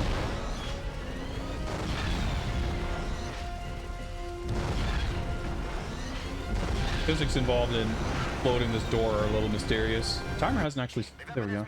Evacuating now. There are subterranean vents that lead into the Kremlin, Bond.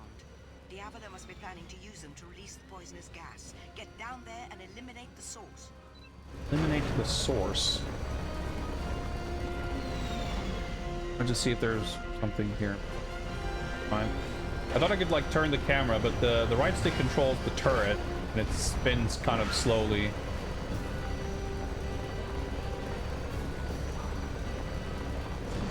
Oh yeah, that's a wall. Wall, brother. Okay. Pretty dark and hard to see here.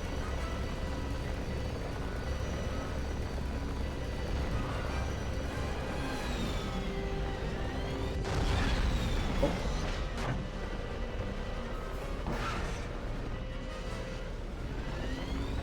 I mean, that's pretty conspicuous, but... Oh, wait, nano... I see. I had different weapons. I can melt the metal with my nano weapons. Oh, I think it's the hint I got was probably that my nano weapon is not effective against the tanks. Roger, we're in position. It appears Diavolo is planning to use brute force to enter the Kremlin. You must find a way to stop those tanks from breaking through that wall. Okay. Oh my god. The controls, like, I'm trying to turn. You may be surprised to learn that it's not tank controls. I hold right and, like, vehicle turns to the left sometimes.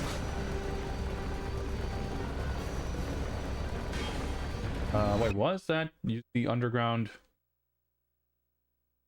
Protect the Kremlin wall from the tanks.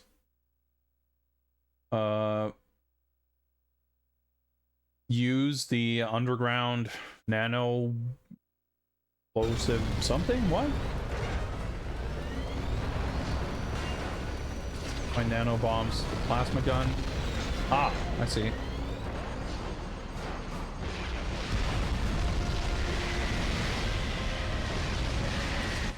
Well done, Bond. You weakened their support. Now get to the surface and finish the job. Oh my god, the turning is so fucked.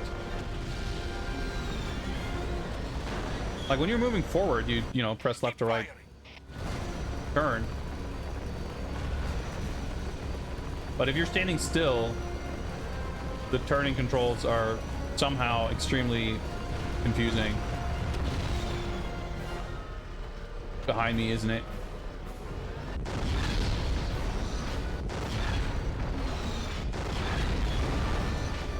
I have no health.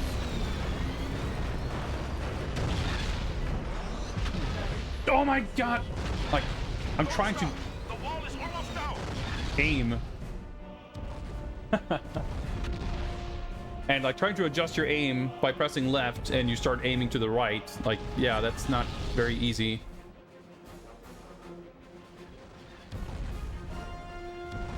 I'm supposed to disintegrate that helicopter.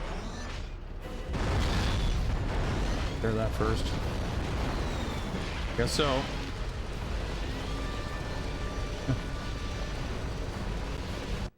Too slow, 007. Ah! There must have been another way to stop those tanks. Okay. I wasn't looking at the timer. Did the time literally run out while I did that? I mean, I guess so, because the helicopter's still flying. Mission failed. All right.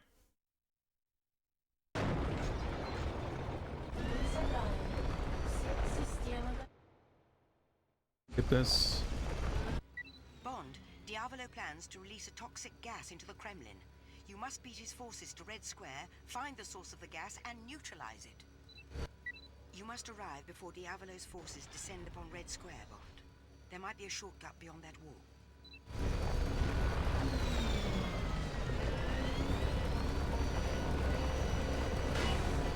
There's an enemy among us. Ugh. The controls are a little unwieldy for sure. I skip all this. Looks like it.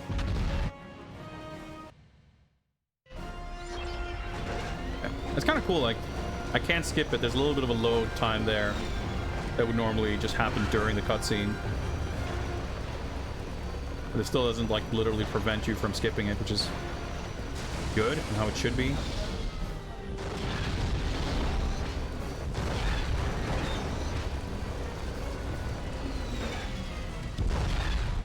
Placing the bomb now, sir. Hear that? Oh! Whenever you're at a standstill, the controls get like super fucked up for some reason. It's very strange.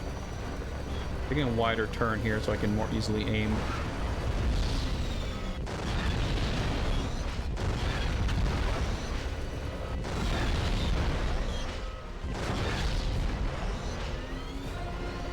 I don't see my health. I'm not sure what that means. There are subterranean vents that lead into the Kremlin, Bond. Diavolo must be planning to use them to release the poisonous gas. Get down there and eliminate the source. I think I'm doing slightly better on time. I'm not going to stop here and get stuck trying to look through that little thing, and I know what to do once I get here, so that is helpful. Walk on properly. There we go.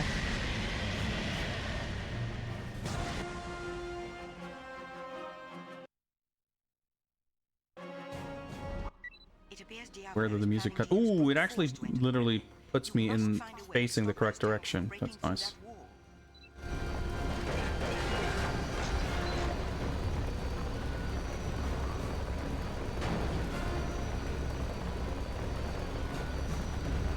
Sure if I have to fight a tank here or not, but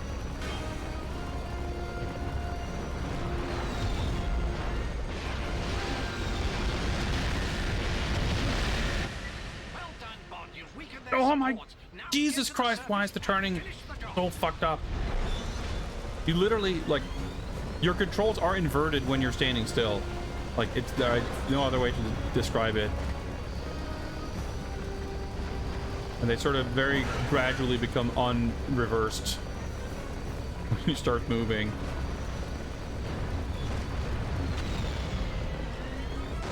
Keep firing.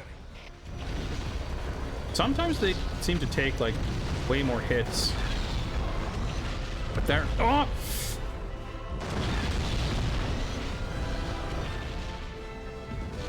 Apologies for the outbursts, but it's very confusing and somewhat infuriating. All right, let me try to shoot that helicopter. The game's not very subtle here, so I'm assuming that I just ran out of time last time and not that I like fucked something up. The wall is almost down.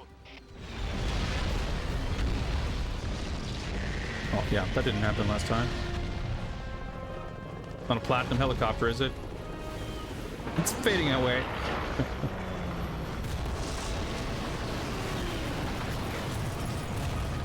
Oh yeah, I weakened the support of the whole. Oh, okay, I was gonna say. Bond, we've traced Diavolo's transmission to a location deep underground. It appears to be directly below the tank storage warehouse. Like, I wasn't sure how that statue was gonna kill 5 tanks, but I get it now. Location. I'm heading there now. That was pretty cool. Again, nice, brief, punchy little sections. Don't overstay their welcome. Guessing that may be it, or am I doing tank stealth now? Infiltrating a secret meeting? Nope, that was it. 1 of 2 Bond moves. Could I maybe I was supposed to, maybe that hint wasn't that the nano weapon would not work. Maybe that I could use the nano weapon to, I don't know, was I supposed to destroy an entire building to drop on a tank instead of just killing the tank with a 1 rocket? I don't know. We got the full time bonus, 329. I actually got a shockingly decent score here. I don't think it's gold, but could we possibly have made silver? Nope. Still bronze.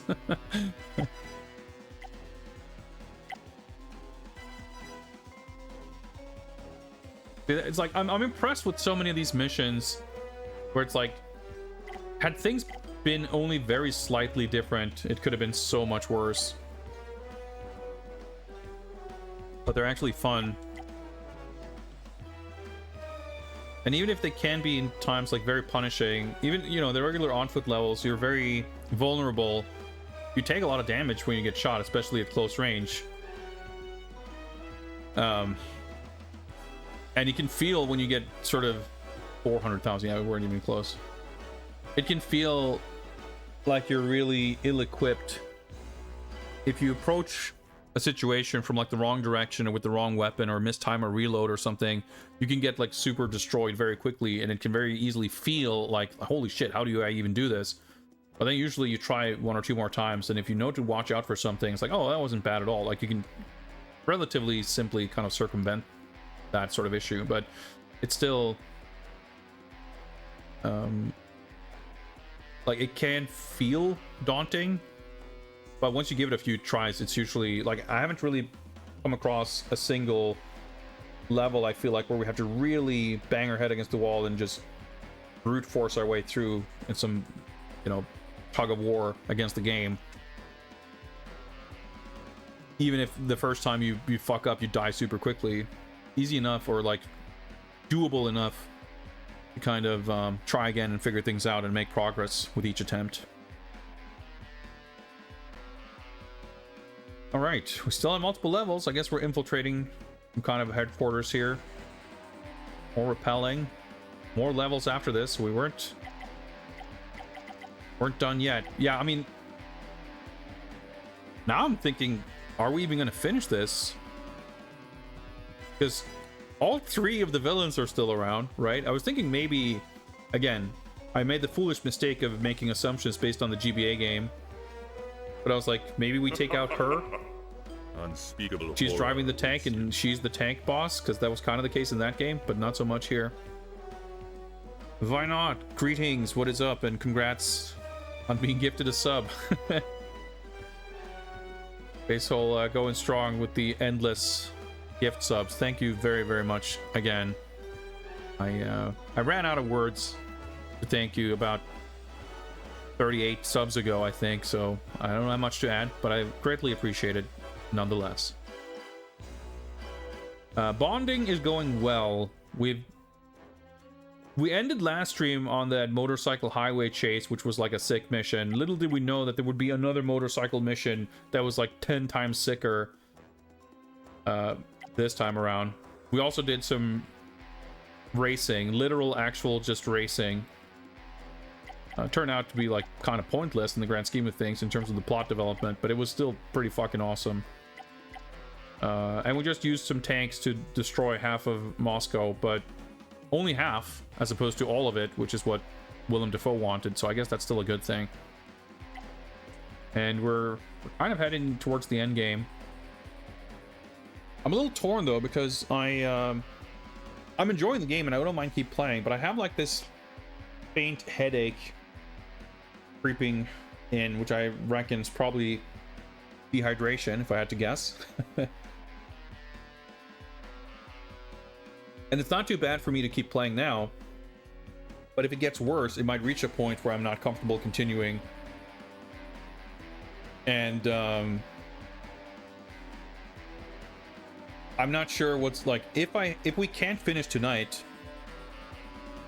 I always have this dilemma when I'm like playing a game that I am or think I am close to finishing, where it's like, is it better to keep going and have like 15 minutes left of the game for next time, or is it better to stop sooner and have an hour left? And even that's like always kind of speculative, right? But we had that thing before. Might have even been the game before this, the GBA Everything or Nothing, where, yeah, I think so, because we pushed through that in a single stream and we didn't really have time for the proper spreadsheet experience afterwards. And I'm a little fearful that if we keep trying to push to finish this tonight, we'll have the same thing happen again. But we'll see. We'll because the thing is, I have to imagine there's at least one more Jaws boss fight. There's probably some kind of boss fight, or at least showdown of some kind with Heidi Klum. And obviously we're not done with Willem Dafoe either, and it doesn't look like these 2 levels are boss fights, and I don't know if there's going to be like 3 boss fights after another after this. You know, it could be that a fight is included in one of these levels, but typically for the most part in this game, whenever there have been those kinds of things, they have often kind of been their own level. So I'm not sure, like I'm trying to gauge best I can how much might be left, but we'll try this level at the very least. Maybe we'll complete it first try, probably not. But I'm just like setting expectations here that I mean, if my headache passes, I might just keep pushing on anyway. Like I said, I don't have a time, I don't have anywhere to be in the morning or anything, but I also don't want to push myself too hard to the point where I'm not enjoying myself because of some sort of sense of obligation. We'll see. We'll keep pushing a little bit further and see how it goes. This game is very meaty indeed. There's a lot of levels, and like there's no there's like no fat. They trimmed all the fat because there's like 30 levels and they're all super short, but more shit happens in a 4-minute level in this game than in like a 15-minute level in Nightfire. Or like a 30-minute level in PC Nightfire. So it is pretty insane. The game is pretty incredible. Alright, we're going down below, I guess.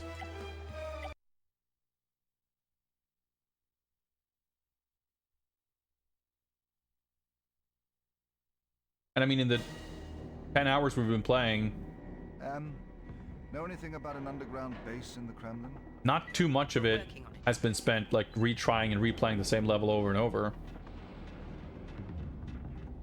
We're back to the tactical stealth jumpsuit, which actually kind of looks cool in this game. He doesn't look like a fucking janitor like he does in the other games. Like a rocket launcher first thing. And yes, I did see that fighter jet at the bottom of that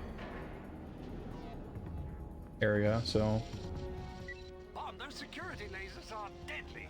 Luckily, I designed your repel cable with a diffraction coating that makes it invisible to lasers. Oh, that's convenient.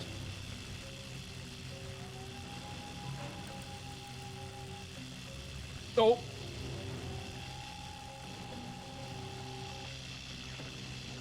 Okay. They're not literally instant kill, at least. Get lightly toasted. Repelling is cool, but a little bit unwieldy at times. I like the mechanic, though. What's our objective? Find Diavolo. Okay. Surely something's gonna come of this. Q, I need to get this lift moving. Search for the lift controls and the maintenance tunnels.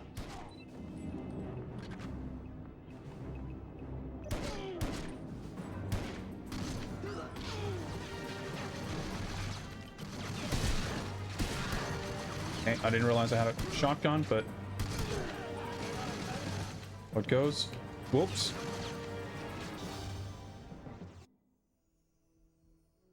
Die there.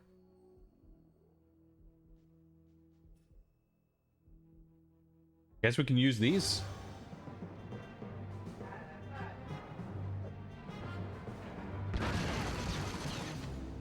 Try that again. I'm like, I haven't really used these all game, so might as well.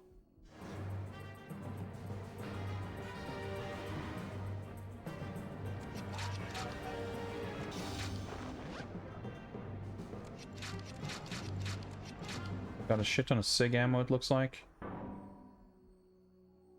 Throwable.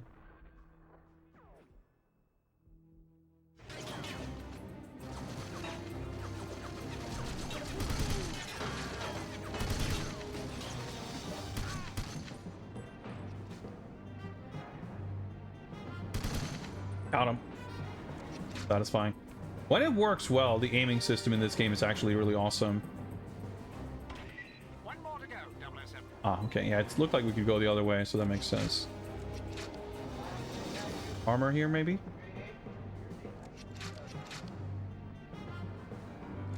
Halfway surprising.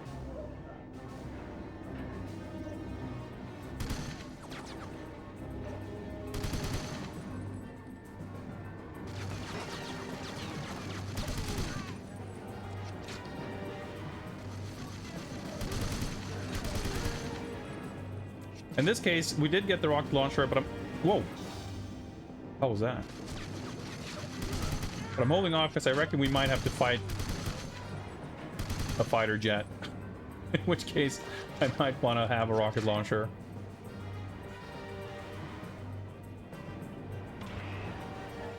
That's it, Bond. You should be able to ride the lift down now. Oh, I'm actually at full health.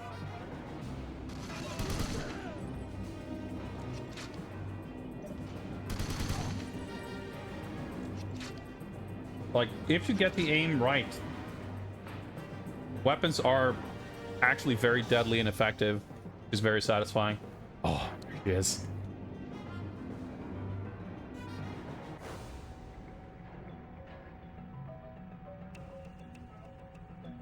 You're trapped, Bond. You can't win. Oh, okay, I'm not fighting that jet.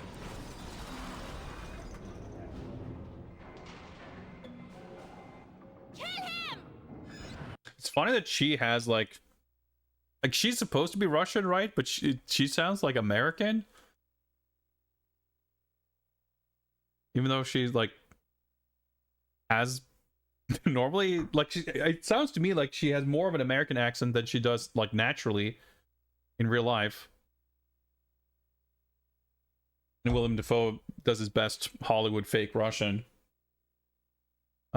Shoot the brakes on the elevator. Oh, okay, sure, but... Ouch! That's fine. It's just a little rocket.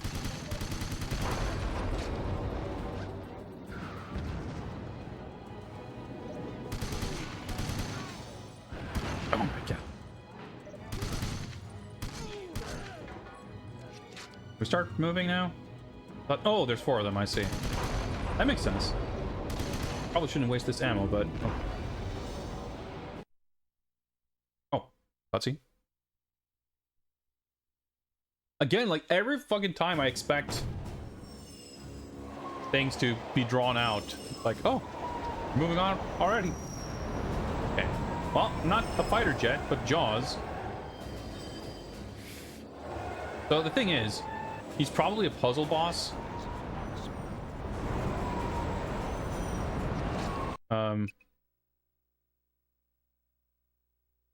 Alright, disable his flamethrower. Yeah.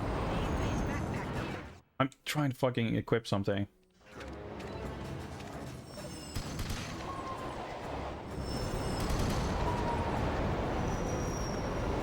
I didn't mean to fucking run directly into him. Thought rolling out a bit. Oh, checkpoint. Fuck yes. Oh, maybe I crouch under in this.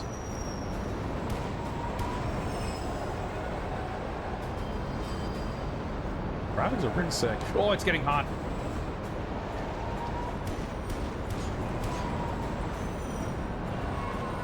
Oops.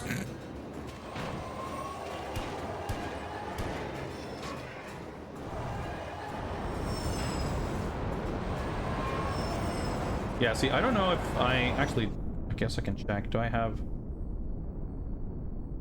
No, I don't have the rocket launcher anymore. So maybe you could have gone for like a quick kill with it or something.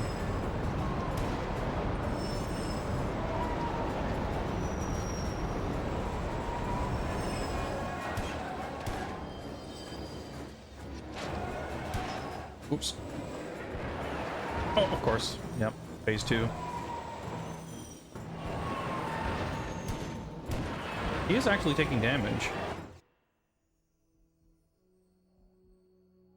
Network tap? Probably not. I probably can't hack Jaws.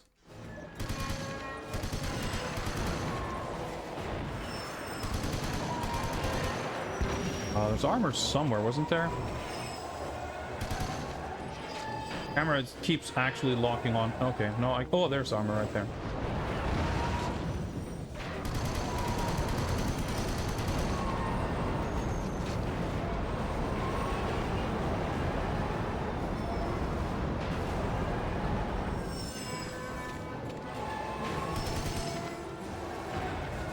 Okay.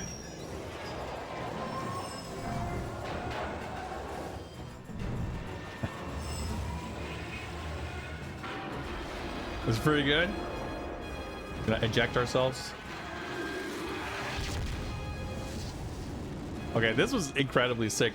What a cool boss fight. Anyway, Joss has been through worse. He'll be fine. Next time I take the stairs.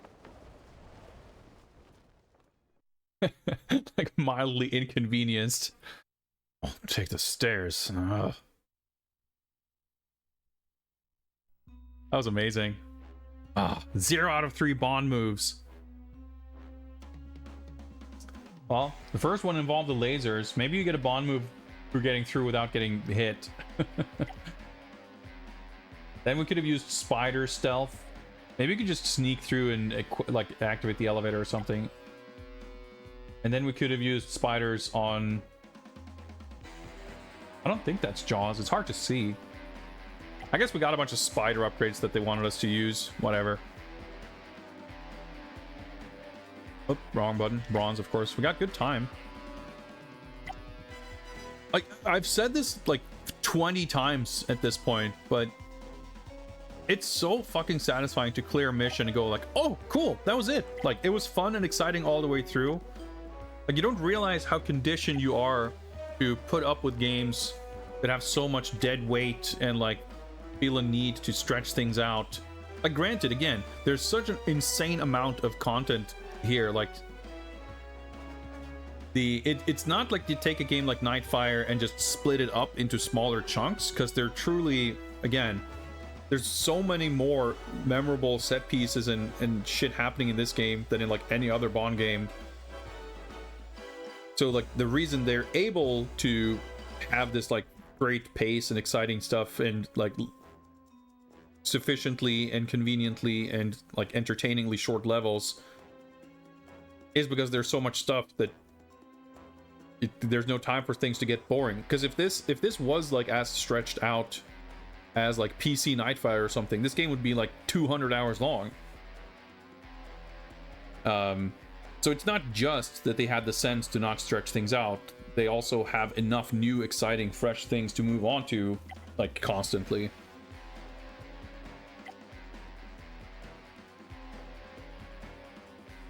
Well, I guess that's Jaws taken care of, maybe.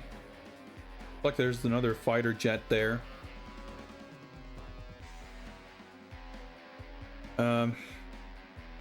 I'm so torn. We've been going close to 4 hours. Actually, let's just take quick stock of here. How many levels did we actually complete this time? So this is 1, 2, 3, 4, 5, 6, 7 levels completed. Last time we did what? We started here, I think. So 1, 2. Well, actually, we did. Well, we kind of played through this, but it doesn't really count. We did 1, 2, 3, 4, 5, 6. We did 6 levels and a bonus level and a briefing. And that was like the entirety of the... Actually, not really. It was like... I was gonna say it was the entirety of the New Orleans section, but it was... almost. Whatever. Doesn't really matter.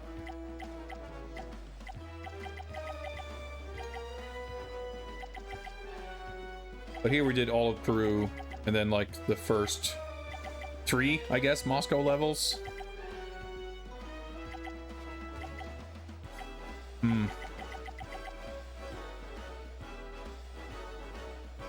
Remind streamer to hydrate. Yeah, I'm using up my last bit of water here. Well, I mean, I can get more, but last that I have here on hand. I think I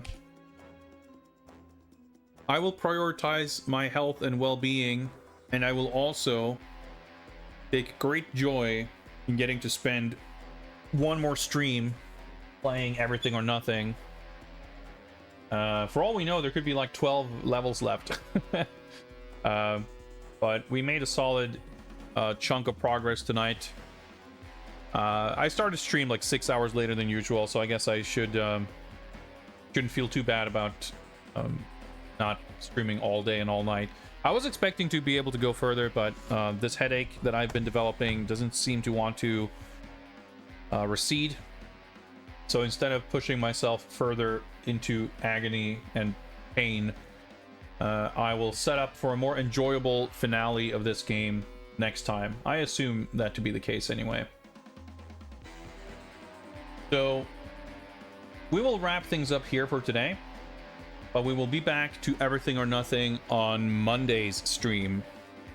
This game is proving to be meaty in length, but also meaty in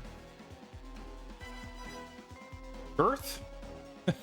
There's a lot going on. There's a lot of shit in this game, and it is every stream I've done of this game, the game is like entrenching itself more and more firmly as like the top spot for best Bond game. And it's cool to have the game continue to surprise and delight. It's not like it's shown all of its tricks, you know? And I'm very excited to see how things wrap up. I've been enjoying it very, very much so far. And it's like almost been the case that every single stream we've advanced to cooler and cooler levels, which is like an extremely satisfying progression curve in a game like this. And not something to be taken for granted. Like, we're heading into underground gray hallway bases, but even so, we had the fucking laser grid repel Jaws boss fight, and like I have faith that it's going to continue to be very sick. It is an extremely dense game, yet light and fluffy enough to not be, you know, difficult to chew on. The wall exploding and the tank level was sick. Yeah, dude, fucking a Bond game with a tank level that's actually fun and cool and sick and creative and oh my god, like I can't believe that this game manages to have driving like car levels, bike levels, helicopter levels, tank levels, turret levels, and not a single one of them has been bad. They've ranged from like pretty sick to surprisingly fun to incredibly fucking insanely cool in a way that's just unbelievable. It's what the streets from GoldenEye should have been. That game is, I mean, that level is fucked. It's terrible. But it's not even just that. I mean, I completely agree. You're completely correct in that assessment. But I feel like I can think of other games in like, if I'm playing an action game, whether it's a first-person shooter or something like this, and I'm being presented with a tank level where I get to drive a tank, my immediate feeling is not one of excitement. It will always be a feeling of dread, where it's like, oh boy, I wonder what they concocted here. And more often than not, it's like a nuisance or tolerable at best. But here it's like, dude, that was fun. I mean, okay, I swore over the inverted controls driving me nuts, but that's still like leagues above the level of enjoyment you would expect out of your average tank level. It's just one weird quirk that wasn't extremely difficult to work around. It's not like the controls overall were bad. It was just a weird thing where it's because you're using the left stick to both turn and move forward and backward. So like when you're standing still, pressing left or right, I think it's like trying to adjust itself so it can like drive in that direction. And for some reason, it's like defaulting to want to turn around backwards to, I don't know, it's kind of weird, but it made it so that you can use the right stick to move the turret, but you kind of don't want to just move the turret over to the side to shoot over there, because then if you want to start moving, you kind of want to turn the tank that way anyway. So I would primarily want to use the left stick, or at the very least not feel like I can't use the left stick to maneuver while I'm aiming. And as a result, I would find myself trying to aim to the right with the right stick, and I press right with the left stick to like turn faster, but then the body of the tank just starts going this way, and like I have to count. I don't know, that's really strange. But that aside, you know, we managed to overcome that just fine. That was a very cool level. But holy shit, that rooftop motorcycle level was just insane.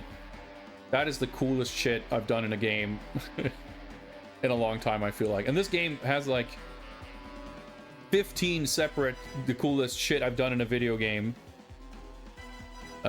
back to back to back. This game is just relentless with cool shit. I can't believe like how little this game gets talked about for how crazy it is. Like I said, I think this game has a good reputation, but it's like fucking insane. Nightfire, I feel like, gets talked about way more than this, and even that doesn't get talked about that much, but I think Nightfire is a cool game. It's good, but it feels so fucking quaint compared to this. Like Agent Under Fire was unimpressive, but you can at least imagine what it might have been like at the time without having perhaps played Nightfire, you know, if it hadn't come out yet. But like you can imagine, because Agent Under Fire isn't great, and it is in many ways, I don't want to say similar to Nightfire, but Nightfire feels in some ways like an expansion on the ideas of Agent Under Fire. Whereas this doesn't really feel like a linear evolution of that. It borrows certain things, the score mechanics, the Bond moves, and things like that, which is awesome. And they were all in Agent Under Fire as well. But it executes them much better. But as far as how the game feels and how it's structured and how it plays, you know, they don't really have much in common. It doesn't feel like they looked at Nightfire and said, okay, how do we improve on that? This just felt like they straight up wanted to do their own thing from the, you know, from the get-go. To very good effect, one might add. But I find it impossible to imagine anyone playing this who's like into James Bond or into the idea of Bond games and not being like fucking blown away at the cool shit that happens constantly all over the place. It is so, I feel like, above and beyond anything else in terms of delivering anything you would want, anything and everything that you could imagine being like, oh, it'd be sick if this was in a Bond game. Like they kind of got you covered, which is very, very cool. And you know, on that token, surely the climax is gonna be something special. I can't imagine that being, you know, an underwhelming whimper of an ending. There's got to be some cool shit coming. Even some of the, you know, less amazing games had some pretty sick sort of final set pieces. Like the 007 Racing had that awkward thing where you had to stop the plane from taking off, which was like cumbersome and annoying to figure out exactly what you were supposed to do. But once you understood how it worked, it was like an awesome set piece. The fucking final space battle in Nightfire, even the GBA one, that was a nuisance of a game all around. But the final boss in the GBA game even was sick, which was like adapted from the console game, of course.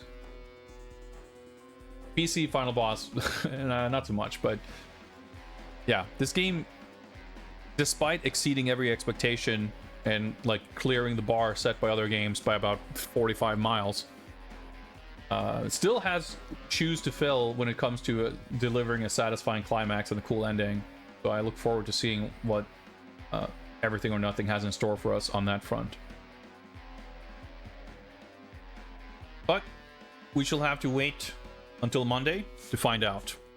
I thought that we would finish this game tonight, which means that 7 missions later, the expectation that we will finish it next time seems reasonable.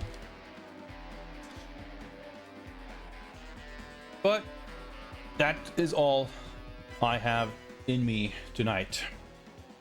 Thank you very much for hanging out. Thank you extremely much to Basehole for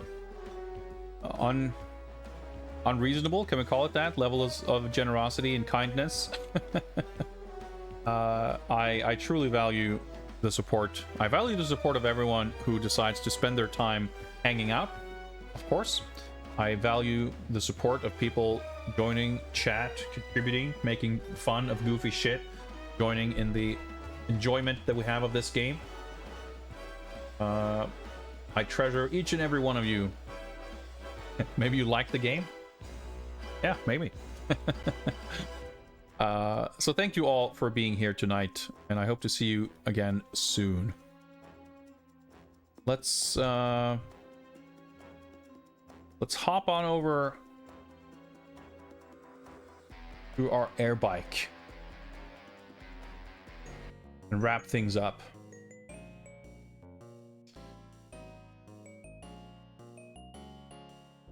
Let's find out who else is streaming that we may raid.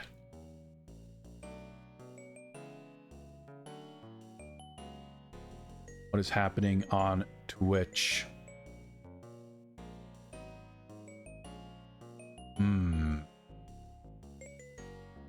Well, this is an unusual time for me to wrap up stream and raid. So we got some unusual options, perhaps. Tonda is streaming pinball, new pinball effects tables. It's been a hot minute since we raided Tonda. So let's go check out some pinball, why don't we? Thanks again for hanging out. Hope you guys enjoyed. I'll be back on Monday for more James Bond action. See you guys then.